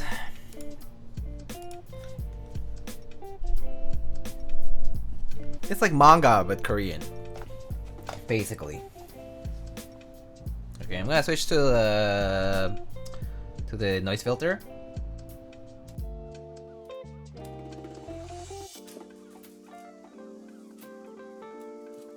Korean manga, got it? Yeah.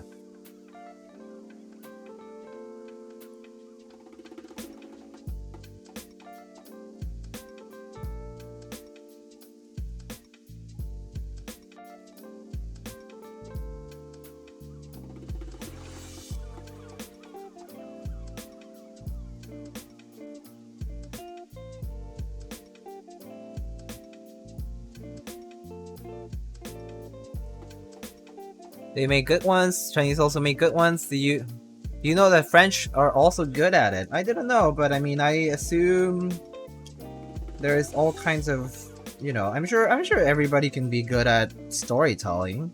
I mean, it's not like we don't have classics and books and novels and all kinds of very good stories in all different cultures, right? So yeah, I wouldn't be surprised.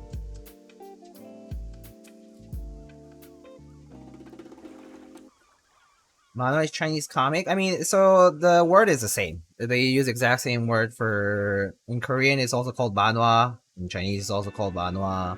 It's the same exact word, same characters for all of them. So yeah, different pronunciation essentially.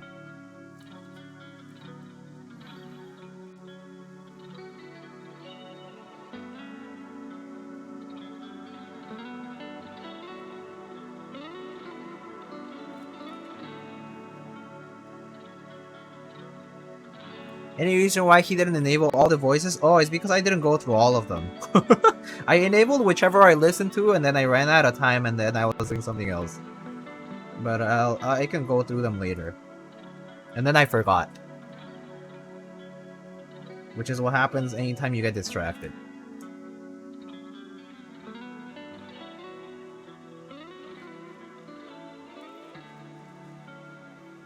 Of course, the French are weebs. I'm not surprised. Anyone can be a weeb. Please. There is no exception.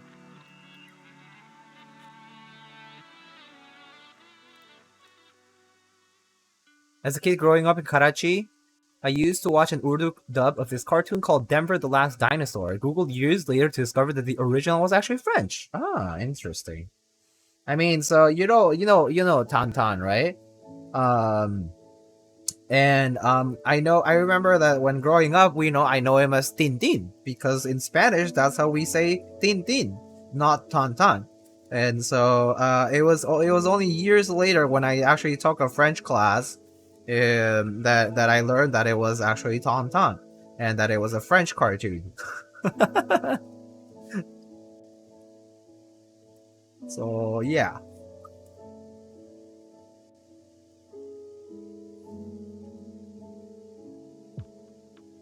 Grew up watching Code Lyoko, didn't realize it was French.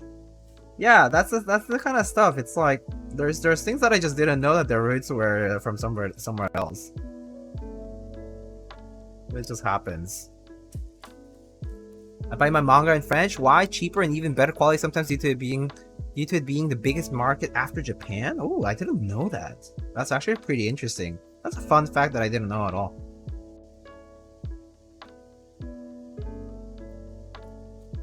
Yeah, certain countries I imagine have different rates of sales for like physical products too. That's very cool.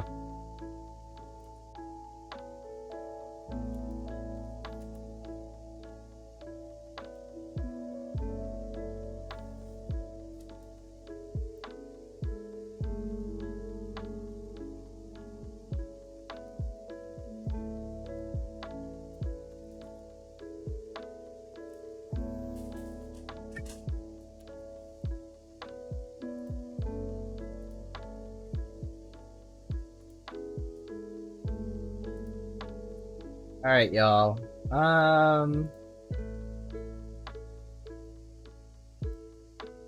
So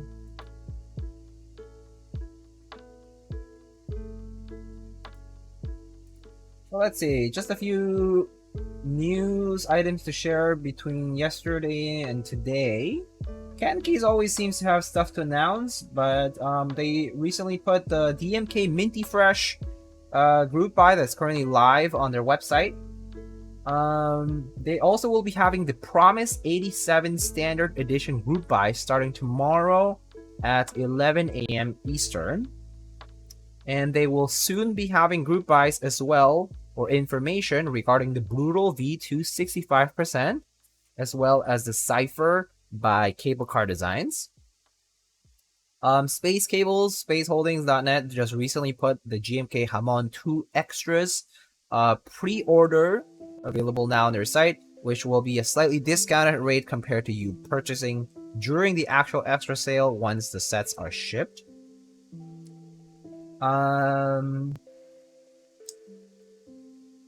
Let's see, on Kanekys, the Bakaneko 60 and 65 have seen a few restocks. They will have some new finishes as well. And they also have a 15% off keycap sale on nice PVT black on white if you purchase a Bakaneko with it. And let's see. And if you didn't catch it yesterday, the new factory actuated the broken in creams, the cream dream switches are now live on novelkeys.com/lightning. And I believe that's all the new news that I have.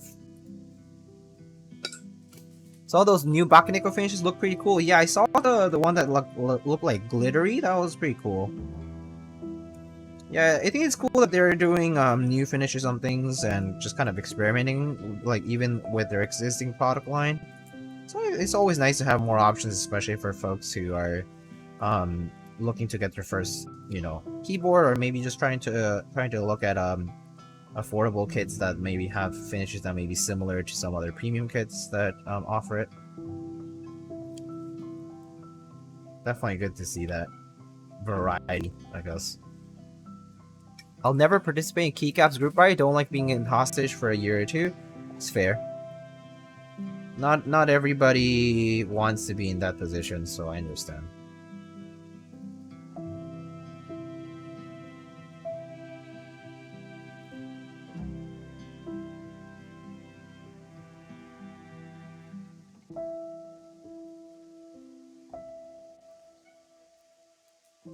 I don't order my books online. I go to the store and see everything for myself. Feel like the physical connection with with it is better than ordering online, even still knowing the store owner. Makes sense.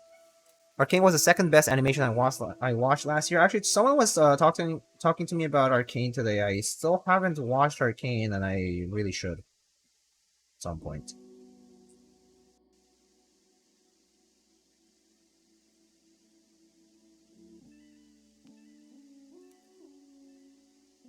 I started watching One Piece though, and so yeah. Pretty much any spare time I have, like i.e. any other time that I'm not watching like shows that I'm following currently, I'm pretty much watching One Piece. But yeah. So many extras too, very easy to get a set nowadays. That is true. There's a lot of key sets nowadays. And so there is a lot of availability too.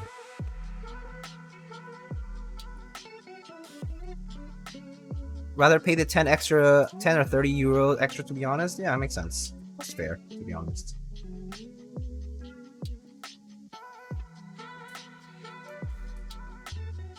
Hog one, wait. Not an issue when your favorite set is WoB. One Piece, what episode are you on? Oh, I'm so behind. I literally just finished the... I literally just started. I am on the... I literally just finished them meeting Usopp. I started from the very beginning, so it's gonna be... Maybe you'll see me catch up with current One Piece in about 2 years from today. I will not be watching it quickly. I am literally watching it at points in time where I'm not watching something else or like not following something else. So it really is just like the backup option kind of thing for now. Like I'm not in a rush to catch up with it. I'm doing one pace, but at the same time I'm also not rushed either. So I don't mind. You should watch Wakfu. It's a French anime, really good one. Okay. I'll write that down. Thanks for the recommendation. Arcane is short and sweet. If you want to take a break for One Piece, it would be a nice change of pace. Yeah, I'll have to check it out. It actually does sound pretty fun. Well, I mean, I read a lot about people posting about Arcane, and so I have been... Basically, it's just been on my backlog to watch Arcane, so I'll probably end up binging it at some point soon.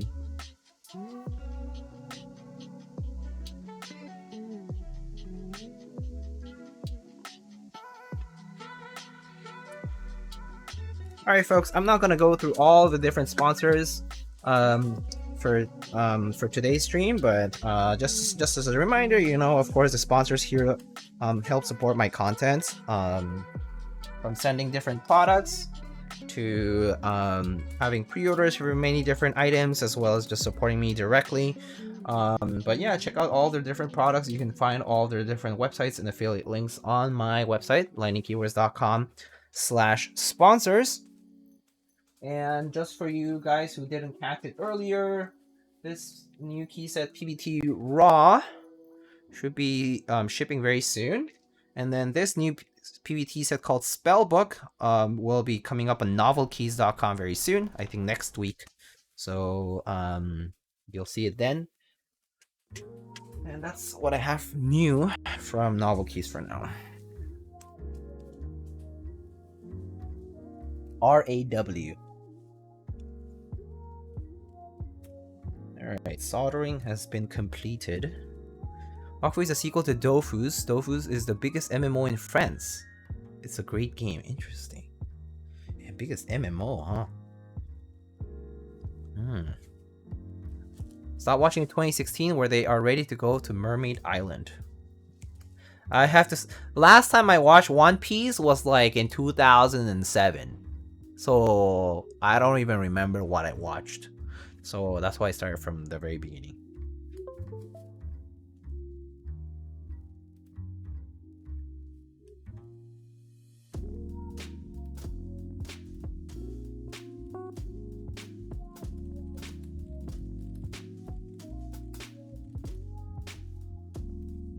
Just get to the Grand Line already.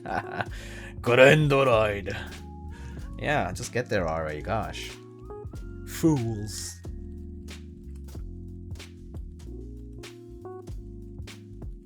All these boats and sailing and pirates and no Grandroid already. Just give me the one piece already.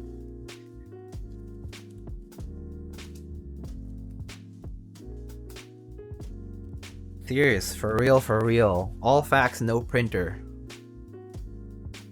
Non-step caps? Yeah, today we are going full standard layout. France often gets bashed because of some small toxic minorities in gaming, but they have a great community. I'm sure there is a toxicity in every gaming community, to be honest. That is not a surprise at all.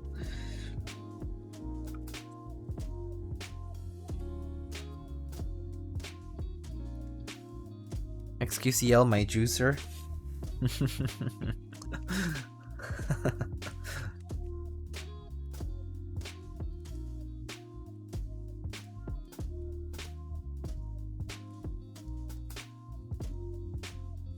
Alright, I believe, was it Pogert Wargert who was asking about the structure of the 265? If Pogert Wargert is still here, you can pay attention.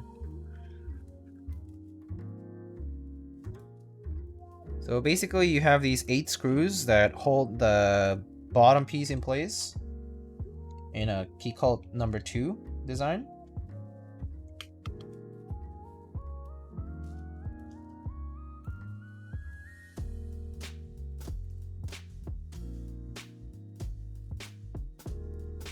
And it looks like they're not quite off yet.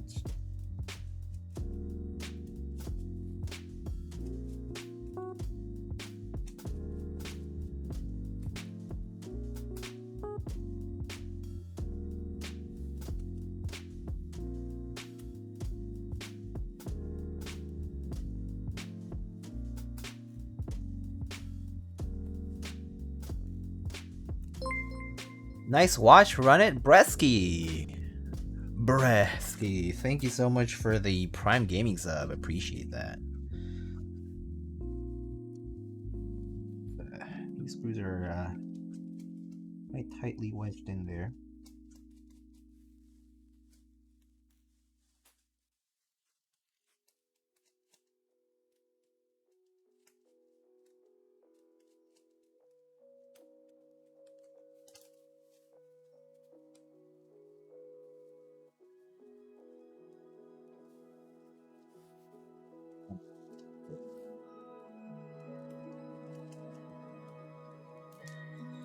Alright, time to use tweezers.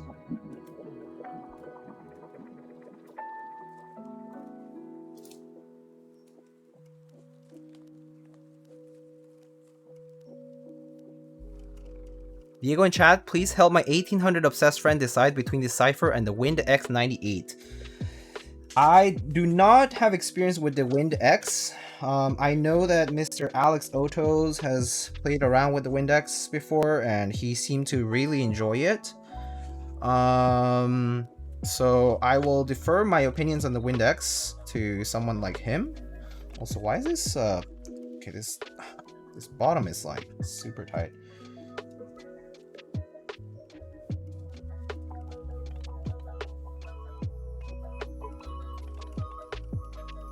Alright, so that's the bottom brass piece over here. And then the top and middle piece here are attached by another 6 screws, or 7 screws rather. And we can now undo those. Mid to top tight enough? Yeah, the mid to top are tight enough.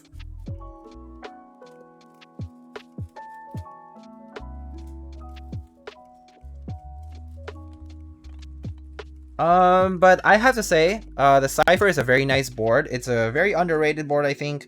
The cool thing about the Cypher is that it's pretty much like, it's just an aluminum case. It actually has no weight in it or anything like that. It sounds really nice. It's very, I mean, the layout itself is pretty versatile.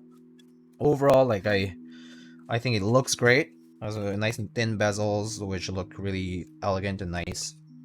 Very clean looking board. And yeah, I honestly have not had any bad experiences with any ciphers that I've tried so far. But yeah, I think aesthetic is the number one thing maybe you should consider and check if, or your friends should check and if see if they like it. But if not, I can vouch for the ciphers. So one thing I can say right away is that it is a pretty nice board. All right, so there is the mid piece. So you can see. Now, the first thing I should do here is attach our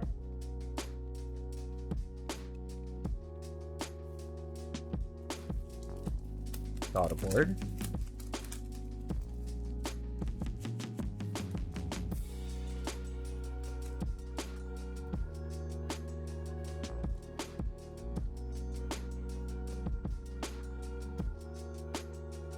Wow, doggle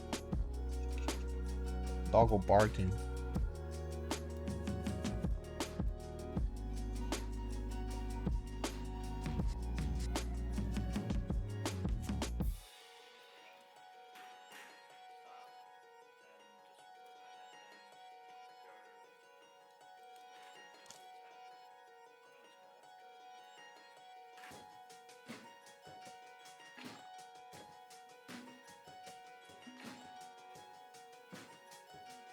Right.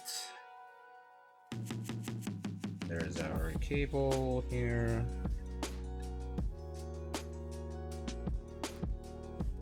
Barely might clear here. Very tight cable.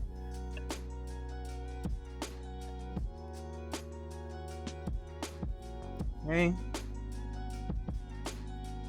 I wonder if this is gonna clear. Is this gonna clear? Barely?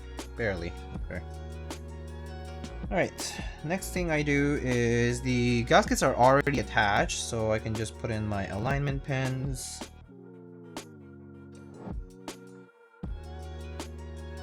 What kind of doggo you have? I don't have a doggo. The doggo outside is barking. It's a different dog from a different place. I live on the ground floor, so I'm very close to the street level. So it's not my doggo. Alright, and before you close the case, you need to put in the screws again so that you can access them from outside after you put it on.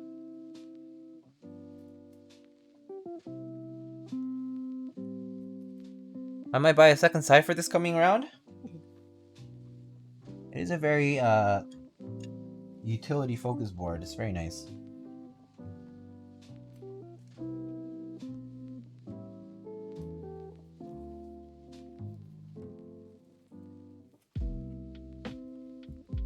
Be able to plug this thing in.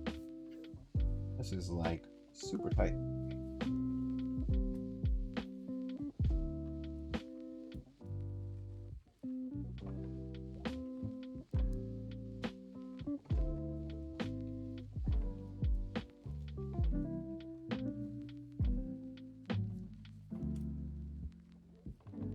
I actually wonder if I can just plug it in from this side instead of that side.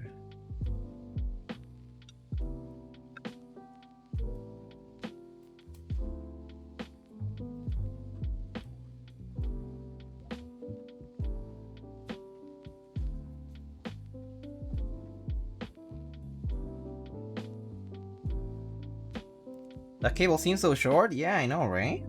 That's what I'm thinking too. It's very, very tight.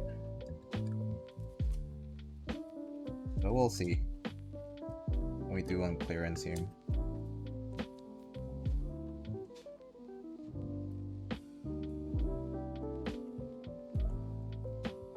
Might be easier to run it this way.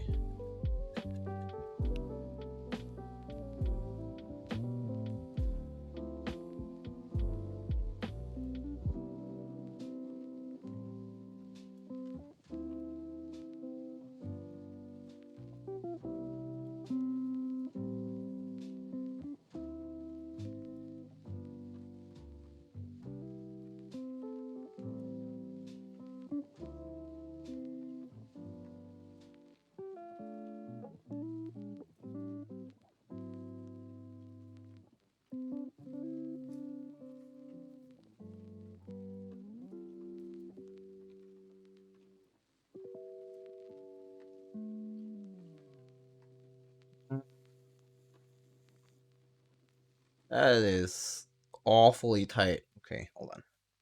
Let's see if I have a slightly longer cable around here. Give me a sec. We should have an extra PCB around here.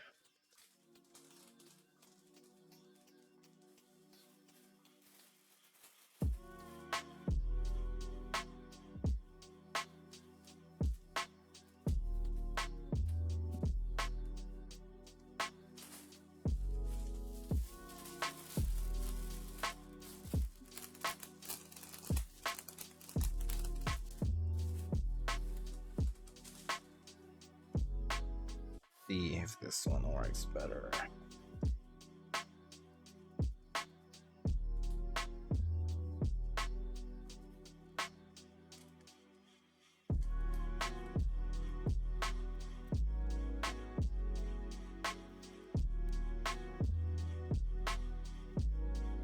Like a teeny bit longer. Okay, that should be good.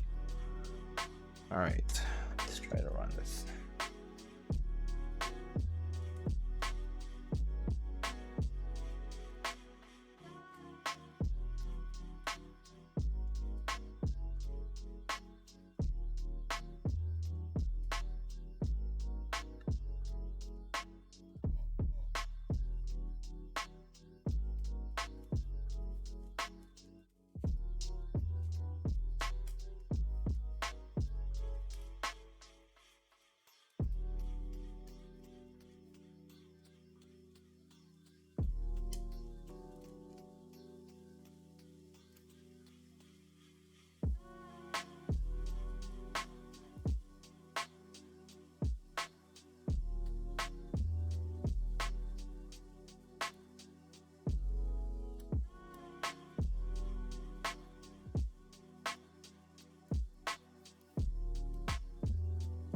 Okay, looks way better.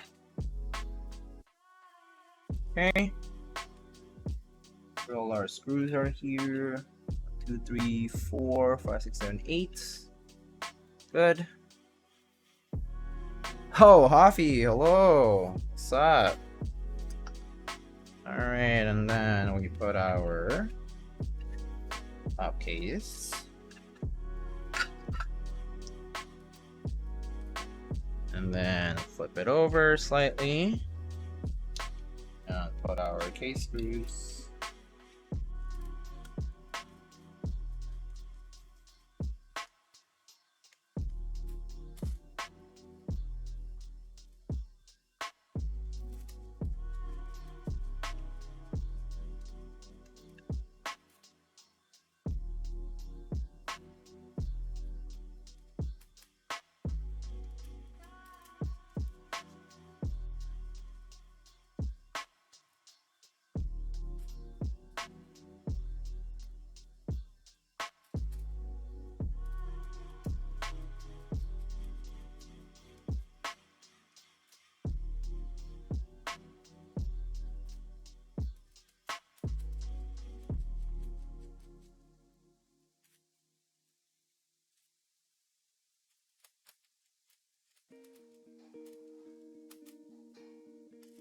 Okay.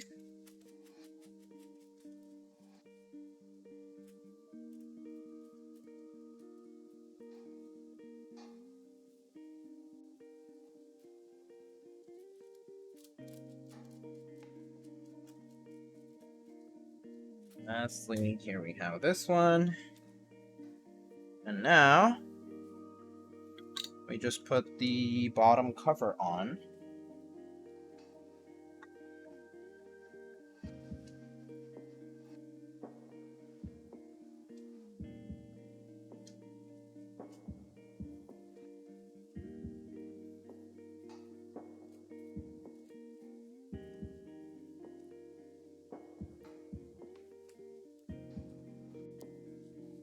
Yeah.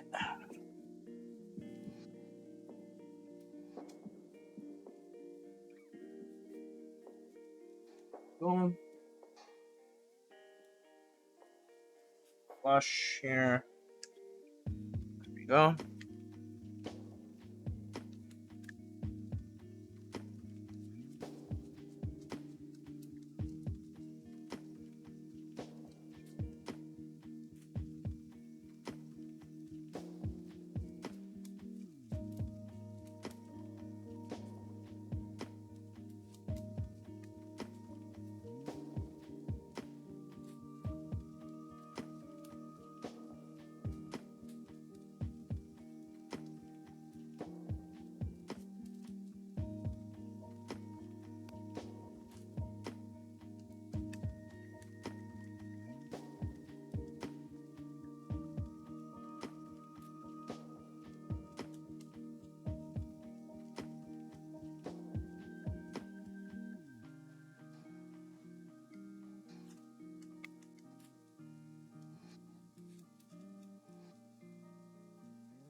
Okay. Should be now in place. It's good. Alright. There it is. Built up.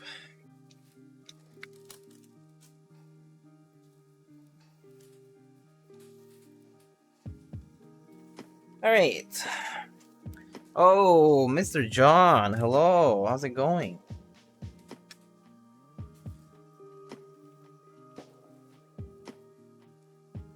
My evening's going alright. Wrapping up this build here and also pouring myself some barley tea, some poricha, if you know.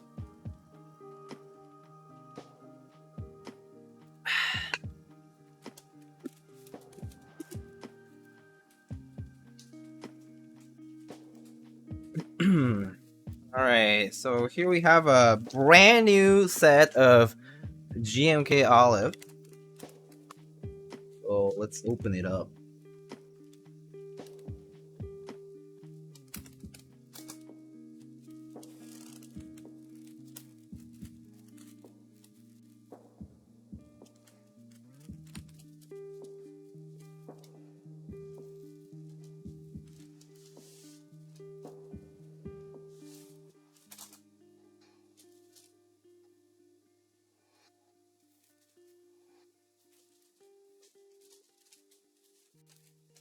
Alright.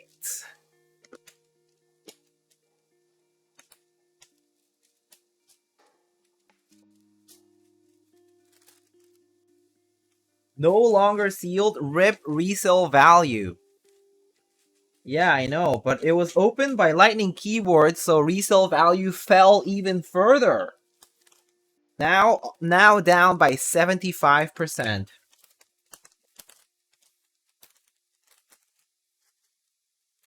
We have our he enter here as well.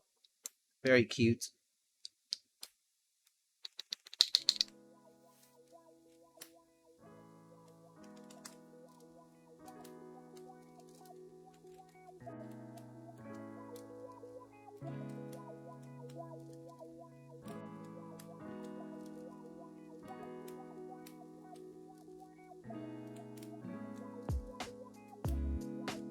You got any artists for this? We'll see. I don't know. Who could resist opening for that long? Well, hey. If it were a planned build, maybe this is why.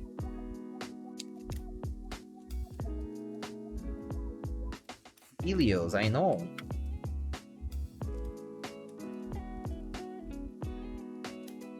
Oh, there is a name I haven't heard in a while.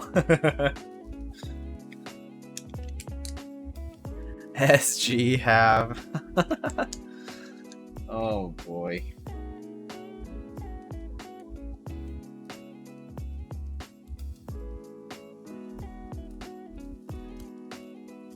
Selling for a friend, oboe, FNF only. But do you have a professional resume? My dog died, need to sell for surgery. Yeah, but do you have a LinkedIn profile verifying your services?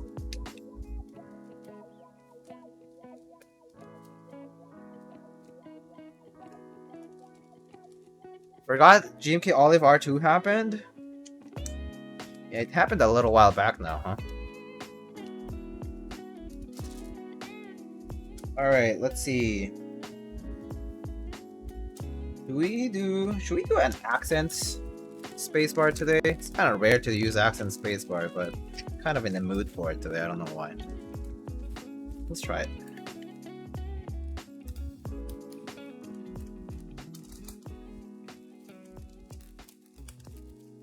$500 need to sell ASAP.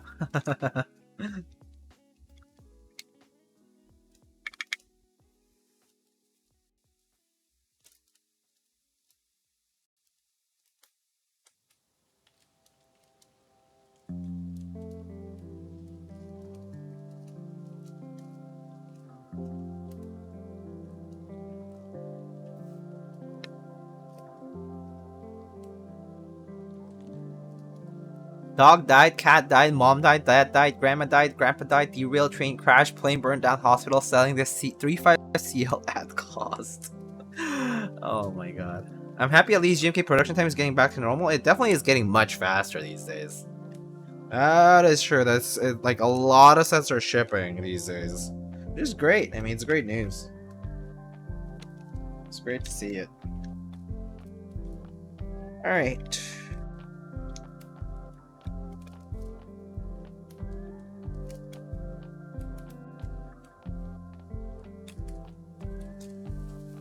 Alright, let's see what items I have here in the box here.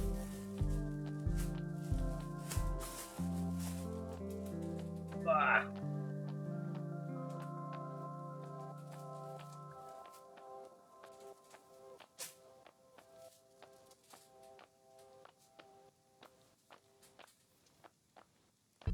Where's my GMK Sumi? That one's been around for a while. I mean, Redline also has been around for a while, right? GMK Redline, I think, has been up for a while. I don't know which one's been the longest. Oh, well, yes, GMK Hyperfuse Round 1. That one for sure. For shizzle, for shizzle. Oh man, matching with Olive is always difficult. I have this kind of drab looking alien. Kind of neat. A little speck here, but this alien? It's kind of close. Man, Olive is hard to match. I mean, there's this bongo that's not... It's very green, though. You guys have a...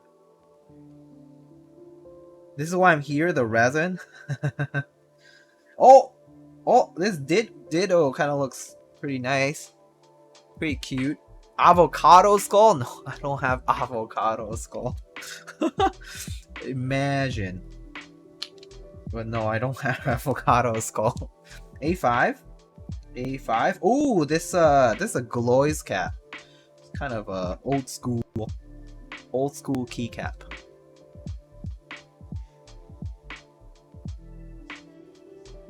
Yeah, this looks kind of neat. You know, it's old school keycap, but it still clears better than keycaps that currently don't clear. I'm surprised. I'm sometimes surprised at makers that make keycaps that don't clear, like as a keycap alone. You know what I mean? Like they don't quite like clear as a keycap because they're too thick. I've seen that happen, unfortunately.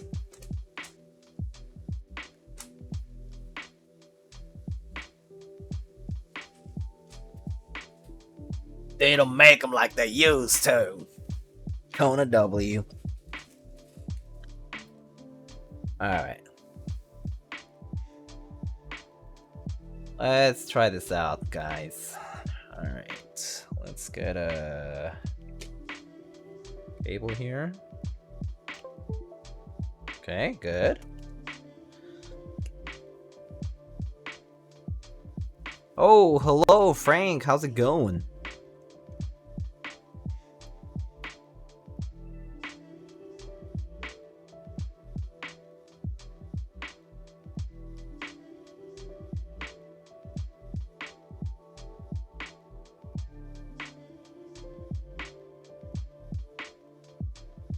Doing okay? That's good. Good to hear, Frank. I'm glad you're doing good. Ready for that type test? I think you might have heard this before though. It's we have some Tealios on a brass plate today. Lee Spring brass plate from Keycult. Alright, y'all, let's give this a shot, shall we?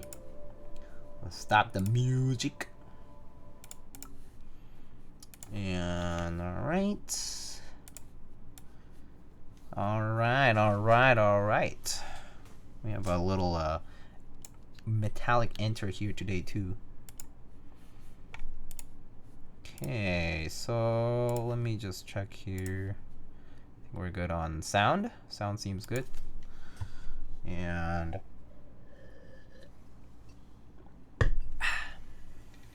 alright, let's give it a shot. I am a clack addict. Alright, folks. So tonight we have a Keycult 265 in this very cool kind of a drab green, like olive, kind of like drab green kind of color for the top. It has a little bit of gradients kind of going on for it, and it has a brass bottom. And this is currently built with Tealios switches from ZealPC, Lube with 2.5 grade 0, with a brass plate. So yeah, let's give it a shot. This is GMK Olive R1 for the keycaps, and we're just gonna try this out. All right, let's give this a try. Why did all my windows could do that? All right, there we go. All right, here we go. Oh, wrong timer setting. Once again, I keep doing that. Okay.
Sounds like a keyboard. It sure do be sound like a keyboard. The chatting emotes. Thank you. Alright, so that's what it sounds like. It sure sounds like Tealios on the brass plate. It's a sound that I already kind of knew from before. Because I tried Tealios on the brass plate before. Dude, WTF. Keycaps were built for cherry sound, or prove me wrong.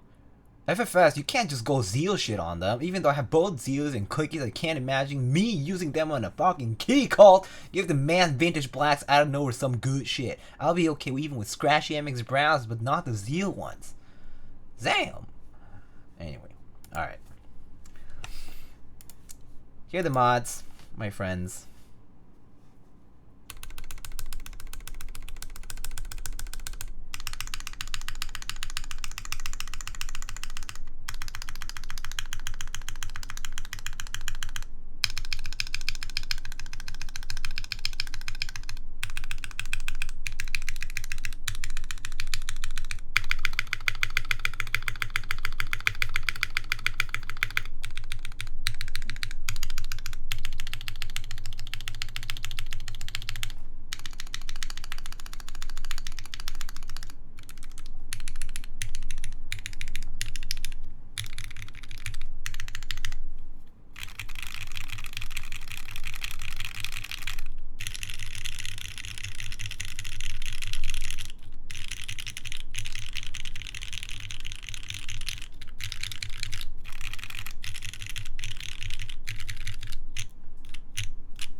Oh my god, that spacebar sounds like Fiel with Lube. Holy pandas typing sounds. Retest.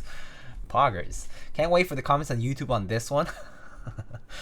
What's on Escape? Alex, this is a Dragon by Gloy's Keycaps. Ours the maker that doesn't make them anymore, but they used to do like also like polymer resin keycaps.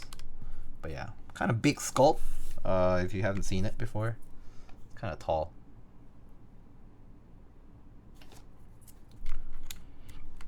But it's still clear. It's very nice. Glorious. Glorious. Anyway, it sounds nice. It has a nice clean sound to it. One thing I'm not a huge fan of brass plates just because they feel very stiff. But the Tealios themselves are pretty smooth. These ones actually are. They feel very smooth, and there's no like spring crunch sound. I mean, these springs were actually lubed, which is great.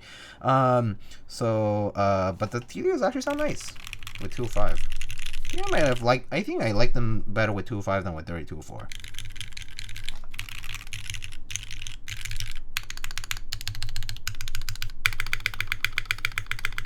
And the spacebar sounds nice. The good thing is it doesn't sound like hollow or anything like that, which is pretty sweet.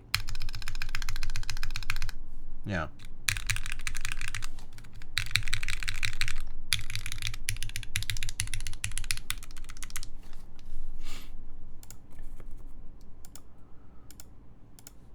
Oh, Drew, you're right. Replies now show up on Chatterino. That's kind of poggers.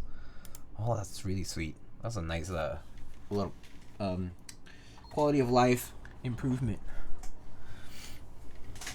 All right, so that's what the board is like. Let's show it off a little bit. Like take a look at what it actually looks like up close. So let me move this around.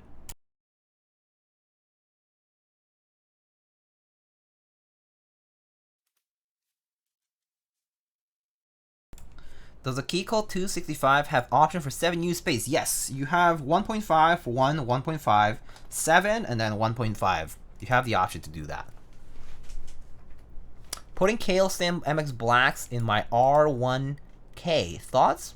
Why not? Try it out. Try it out. Why not? All right. So here is our board today. Very nice little Keycult 265 commission unit. This comes in a very nice olive, kind of like drab green color with a brass bottom. But here's what it looks like up close.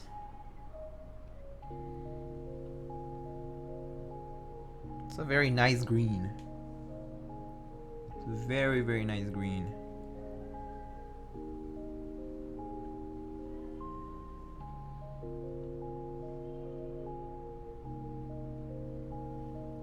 Yeah.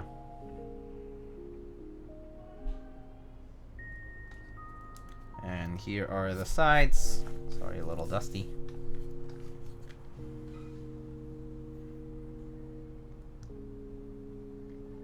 Here's the side profile. Here is the back.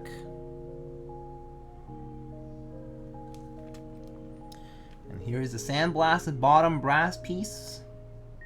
Still looking very nice and pristine. Looks really good on the green here. Again, side profile here, you can see how tall this keycap is. This build is very reminiscent of the things popular when I got into the hobby. Yeah. I remember because back then, brass, big thing. Tealios were used pretty often as linears, like very smooth linears, very popular for a while. GMK Olive back then. I mean, it's a set that's pretty old now, the R1 set. It's been a while now since it first ran. Also, like, I remember a long time ago, people would always be like, oh, where's the green anno boards? Green anno. And so this really reminds me, it's a really nice combo, green and brass. It's a very, very sweet combo. So I really do like how these kind of like warm toned things go together. Because this green is not like quite like a forest green. It has a bit of that like kind of like military kind of like look to it. So it looks really nice. Very 2019, and even before like 2018, yeah. But it looks really nice. I think the look of it is A+ in my book, I think. It's really good. I'm kind of on the fence with buying the GMK Olive pre-order. What's your opinion? I love the GMK Olive set, personally. Do you want to see a different example of a GMK Olive board? I can show you. I think, where did I put my Zenith? Well, I think it's over here. I'm not sure. Or actually, I can probably link you my Zenith. Progress, where's my GMK Mizu and dots? I want to put it on this. Oh, Ricky, hello. 11 months, thank you so much. Where's my cat milkshake? Shit, let me see. I am Zenith. Yeah, so here's an image with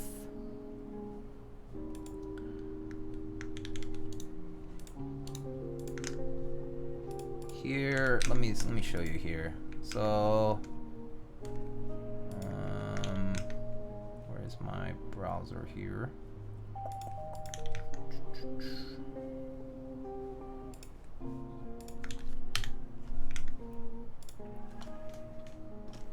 So here is my Zenith with GMK Olive.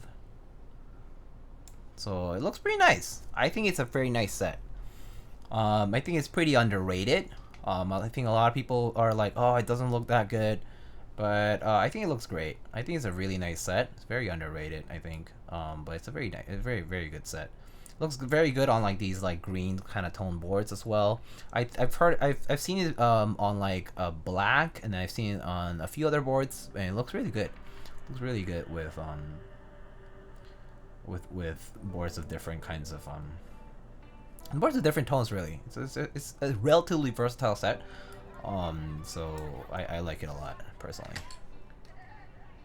I remember you had a green skull somewhere. Yeah, there it is. I just don't want to go and take it off.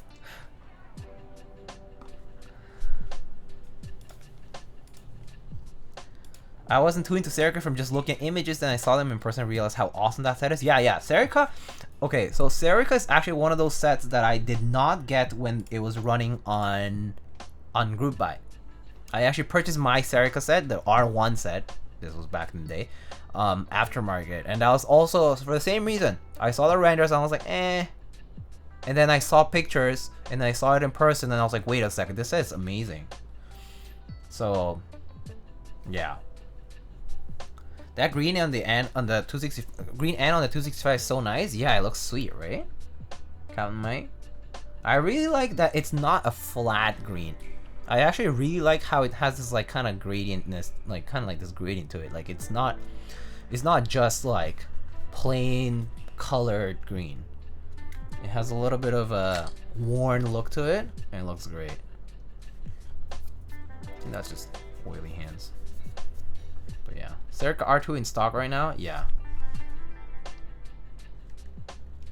But anyway, yeah, it's a pretty sweet color here.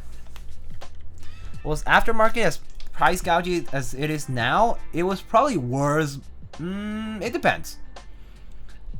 My Serica set was definitely gouged up a little bit because it was right before Serica exploded in popularity, so it was still cheaper than what it eventually became. But I still paid like over 300, I think, for like that and novelties. I think, if I recall correctly.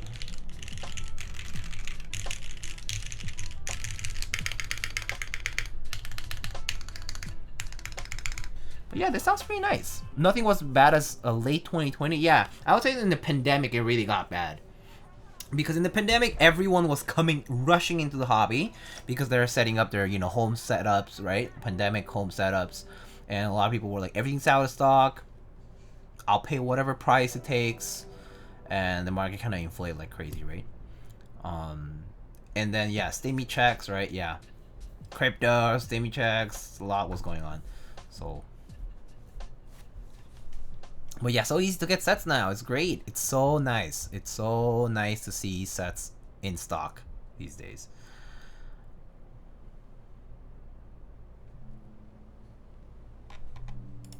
Yo, what about GMK Tai T? I'm on the fence with that one too. I don't have GMK Tai T. I actually will be getting GMK Tai T eventually. But I don't have it. Like, I don't have a set with me or anything like that, unfortunately. Alright, well, that's all I got for this build.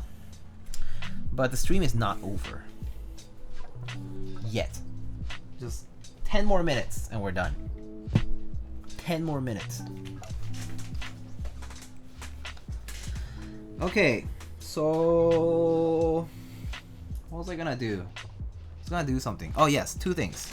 Number one is that Kaneki sent me out some switches for me to try out, so you will see some of these in action. So the first set of switches here, this is GMK. I mean, no, GMK, what the hell? Gateron X switches. These are Gateron X R2 switches. They have this sort of like beige sort of tone to them. Kind of like beige toned Gat X switches. Yeah, they changed the color for round 2. It has this like beige kind of tone to it with milky tops. Is it just a color change? Yeah, it's just a color change. Just a color change. It's the same GAT-X switch, but it's just a color change. Okay, so I will be using these on a build probably soon, probably within the next month. And then the second switch I will send here that I will also try out. GAT-X worth it? I think it's an interesting switch. I mean, it's basically like an improved Gateron like milky top switch because it's like polished stem and polished bottom, I believe. Also make sure to lube your springs too because the springs come in like stock. So yeah. And then now these are Durock switches. They're pretty much standard material Durock switches, but these are the ultramarine switches. These are also in stock on Kaneki. These are linears, so just like regular, not long pole, but just regular travel linears from Durock. Wait, are these long pole? No, these are not long pole, right? Yeah. But these look pretty cool. Nice colorway. Are the GAT-X smooth? Oh yeah, they're super smooth. I mean, if you think Gateron switches are smooth, these are very, very smooth too. These are super, super smooth.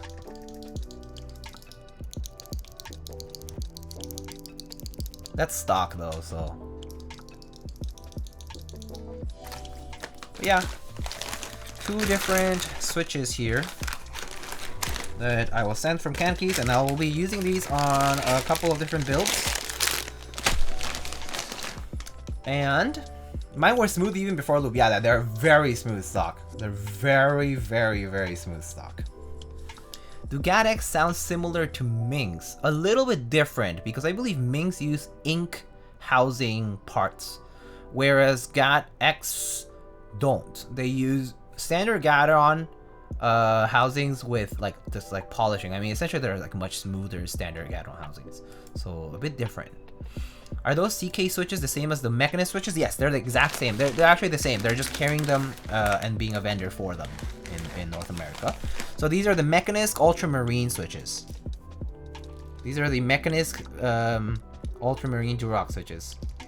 Pretty smooth also. These do come slightly factory lubed. So I will also be trying these out. But these are like basically standard Durock switches with this ultramarine color. Pretty nice though. Very, very nice colorway. If you're into color, if you're into color matching your switches and your keycap sets or your keyboards, this ultramarine one also looks very nice. Okay. All right. And the last surprise, but the moment I have been waiting for.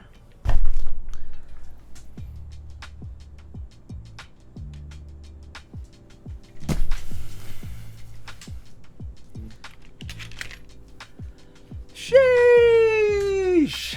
I'm not gonna be building it today, but we're gonna be unboxing it.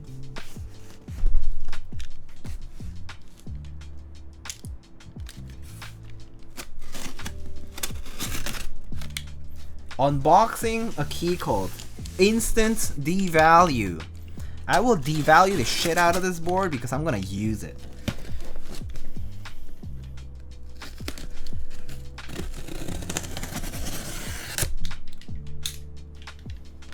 Unboxing at the end of stream. Yeah, this is when you hype it up.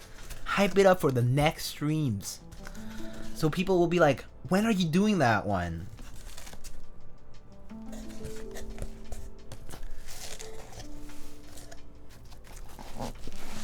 Here we have our extra parts. Extra parts, extra parts. Let's see, we have oh. Is this oh, I see. Whoa. Alright. No more doxing myself. What's this? Oh, cleaner. Okay. Some cleaner chemical.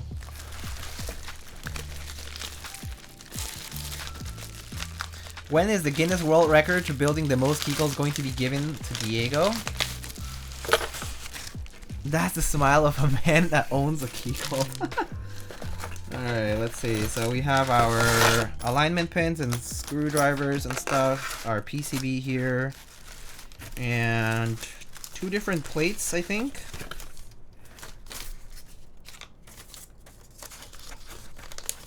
Congrats, you didn't dox yourself today. I know. Isn't that amazing? I didn't dox myself today. Oh gosh. Here's our aluminum plate in blue.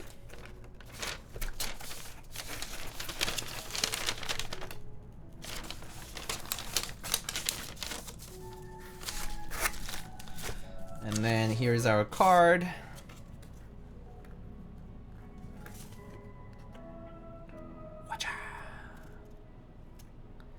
Keyless Silver Blue Waves, July 2022. Oh hey, the serial number. It's a lucky number. Isn't 8 the lucky number in Chinese? Great, I'm a lucky person.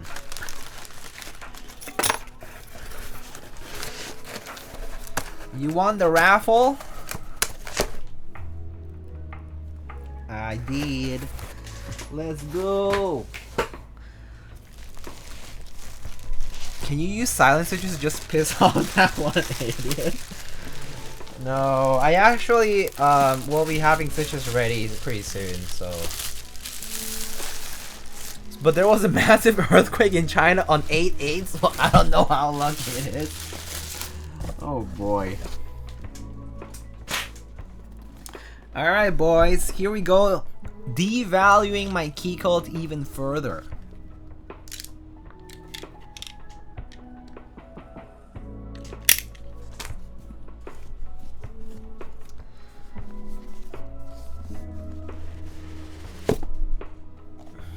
Is Diego strong enough to open the box though? Actually though, can I? No, you can't do that! No, not my aftermarket value!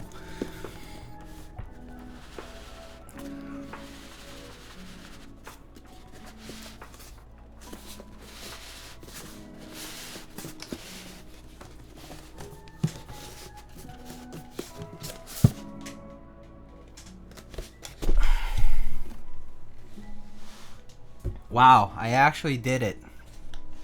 I actually managed to take it out of the box. Sheesh!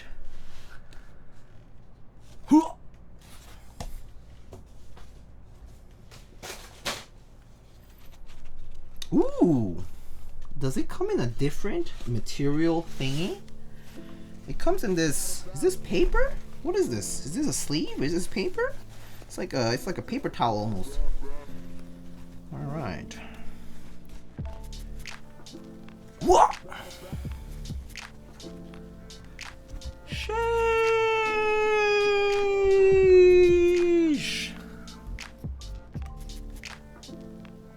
It's not the standard tissue paper? Yeah, it's not. It's different. Maybe it's so that... Alright, so there is a matte silver top.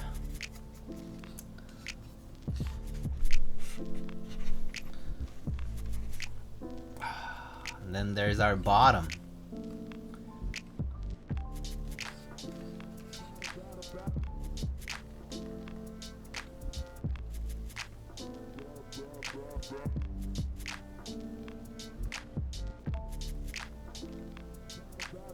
No, pero wow, water length. Sheesh. Do you have blue alert? I'm actually gonna move the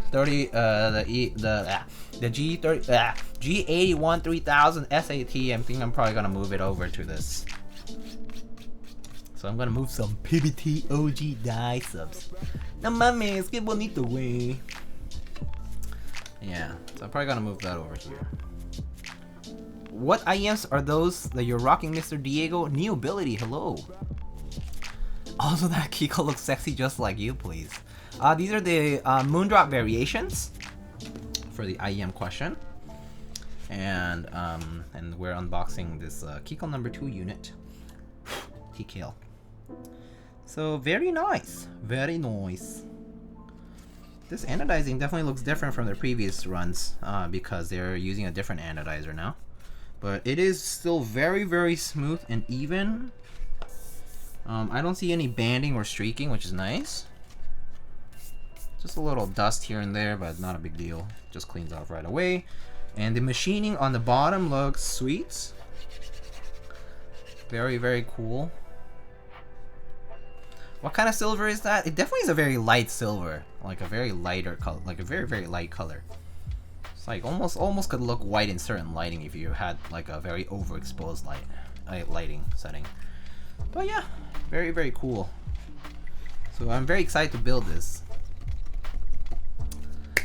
But it won't happen today. I will have switches for it ready pretty soon. I'm getting those ready. But I am very excited to build this.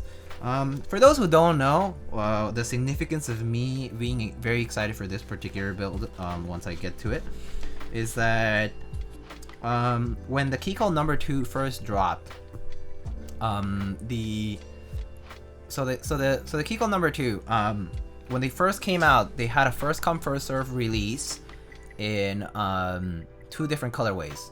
One was the contemporary red, which was a silver aluminum top with a red aluminum bottom, and the classic stainless steel, which was basically a silver aluminum top and a stainless steel polished bottom with a laser engraving of the logo. It was a first come first serve buy, where there were about 22 units in total. Like 10 units were stainless steel, and then the rest were contemporary red, A stock and B stock. And I didn't win that because first come first serve is a mess, right? And yeah, there maybe was botting. I mean, I for a fact know that there were people with the Shopify cart before the sale even had started. They already had it basically just ready to refresh and that kind of stuff, you know. Pretty sure people had it. You know, this was like when they first set up their store and stuff, so probably had issues with that. Anyway, so yeah, they got bought super quickly. And so whatever. And so I didn't get one, and I was like bummed about it. But then I was like, "Oh, the contemporary red looks really cool. I wish there was one that was silver top and blue bottom instead. I wish there was a contemporary blue colorway." And so I always was like, "Oh, I would love to see a silver and blue number 2 TKL." Since then. So that was like 3 years ago now. I think 3 or 4 years ago now. It was a long time ago. I don't know when that was. I think it was 3 years ago, 4 years ago. I don't know. And so it finally happened. After 3 or 4 years. And I didn't end up commissioning or anything, I know, which was something I was tempted to do for a long time, but I didn't end up doing. So yeah, pretty excited about it for that reason. Anyway, that's the backstory. So I have like my nickname set on the Discord server as Silver Blue Good. And that was it's like a meme basically, but I mean now it's like a real thing, so it's kind of cool. So yeah, that's the backstory of the board.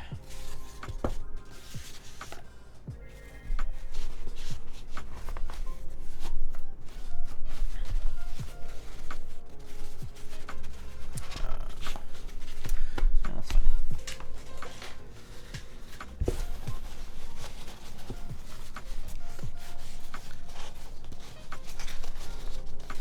So yeah, I'll be building this at some point in the future, near future.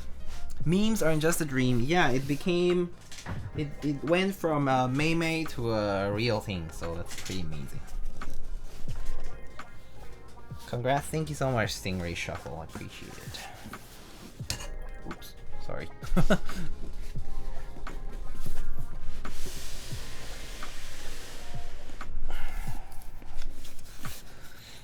May. I know. So yes, and I have officially ruined the aftermarket value because I opened it now. So too bad, can't sell it. So yeah, I'm pretty excited to build this though later on.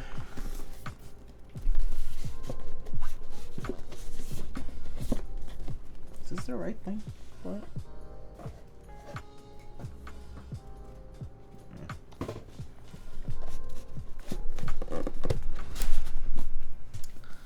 Might as well send it to me for proper disposal. Excuse you? Isn't Nathan already sending you a board for disposal, quote unquote?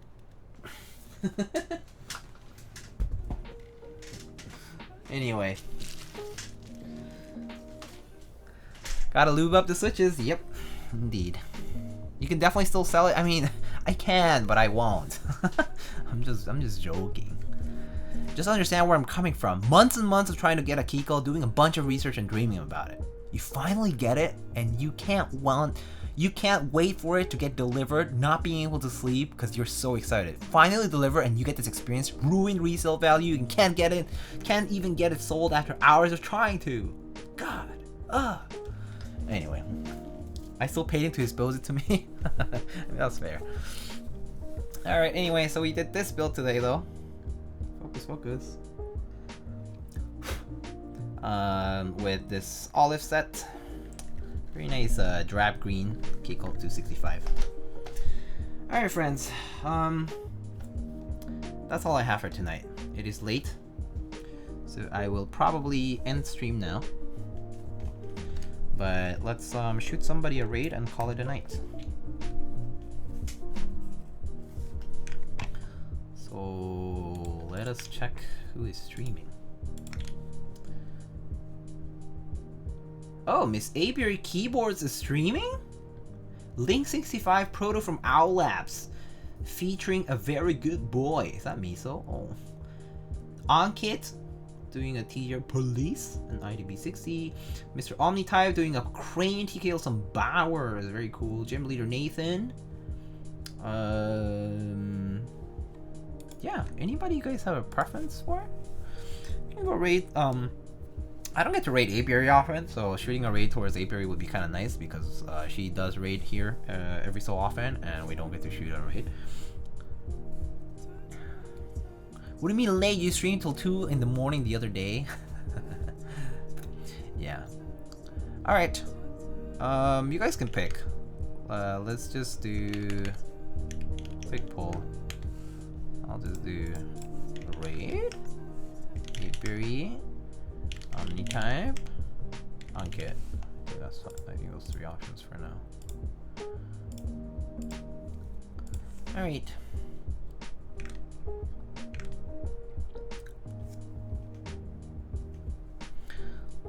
Just raid Marcia? Okay. Sounds good. We can just do that too. Alright, let's go hit a raid to Miss Apiary Keyboards just to show some support. Miyaga raid, Lightning raid, Hero, we are here to see the goodest boy. Miyago Ulu.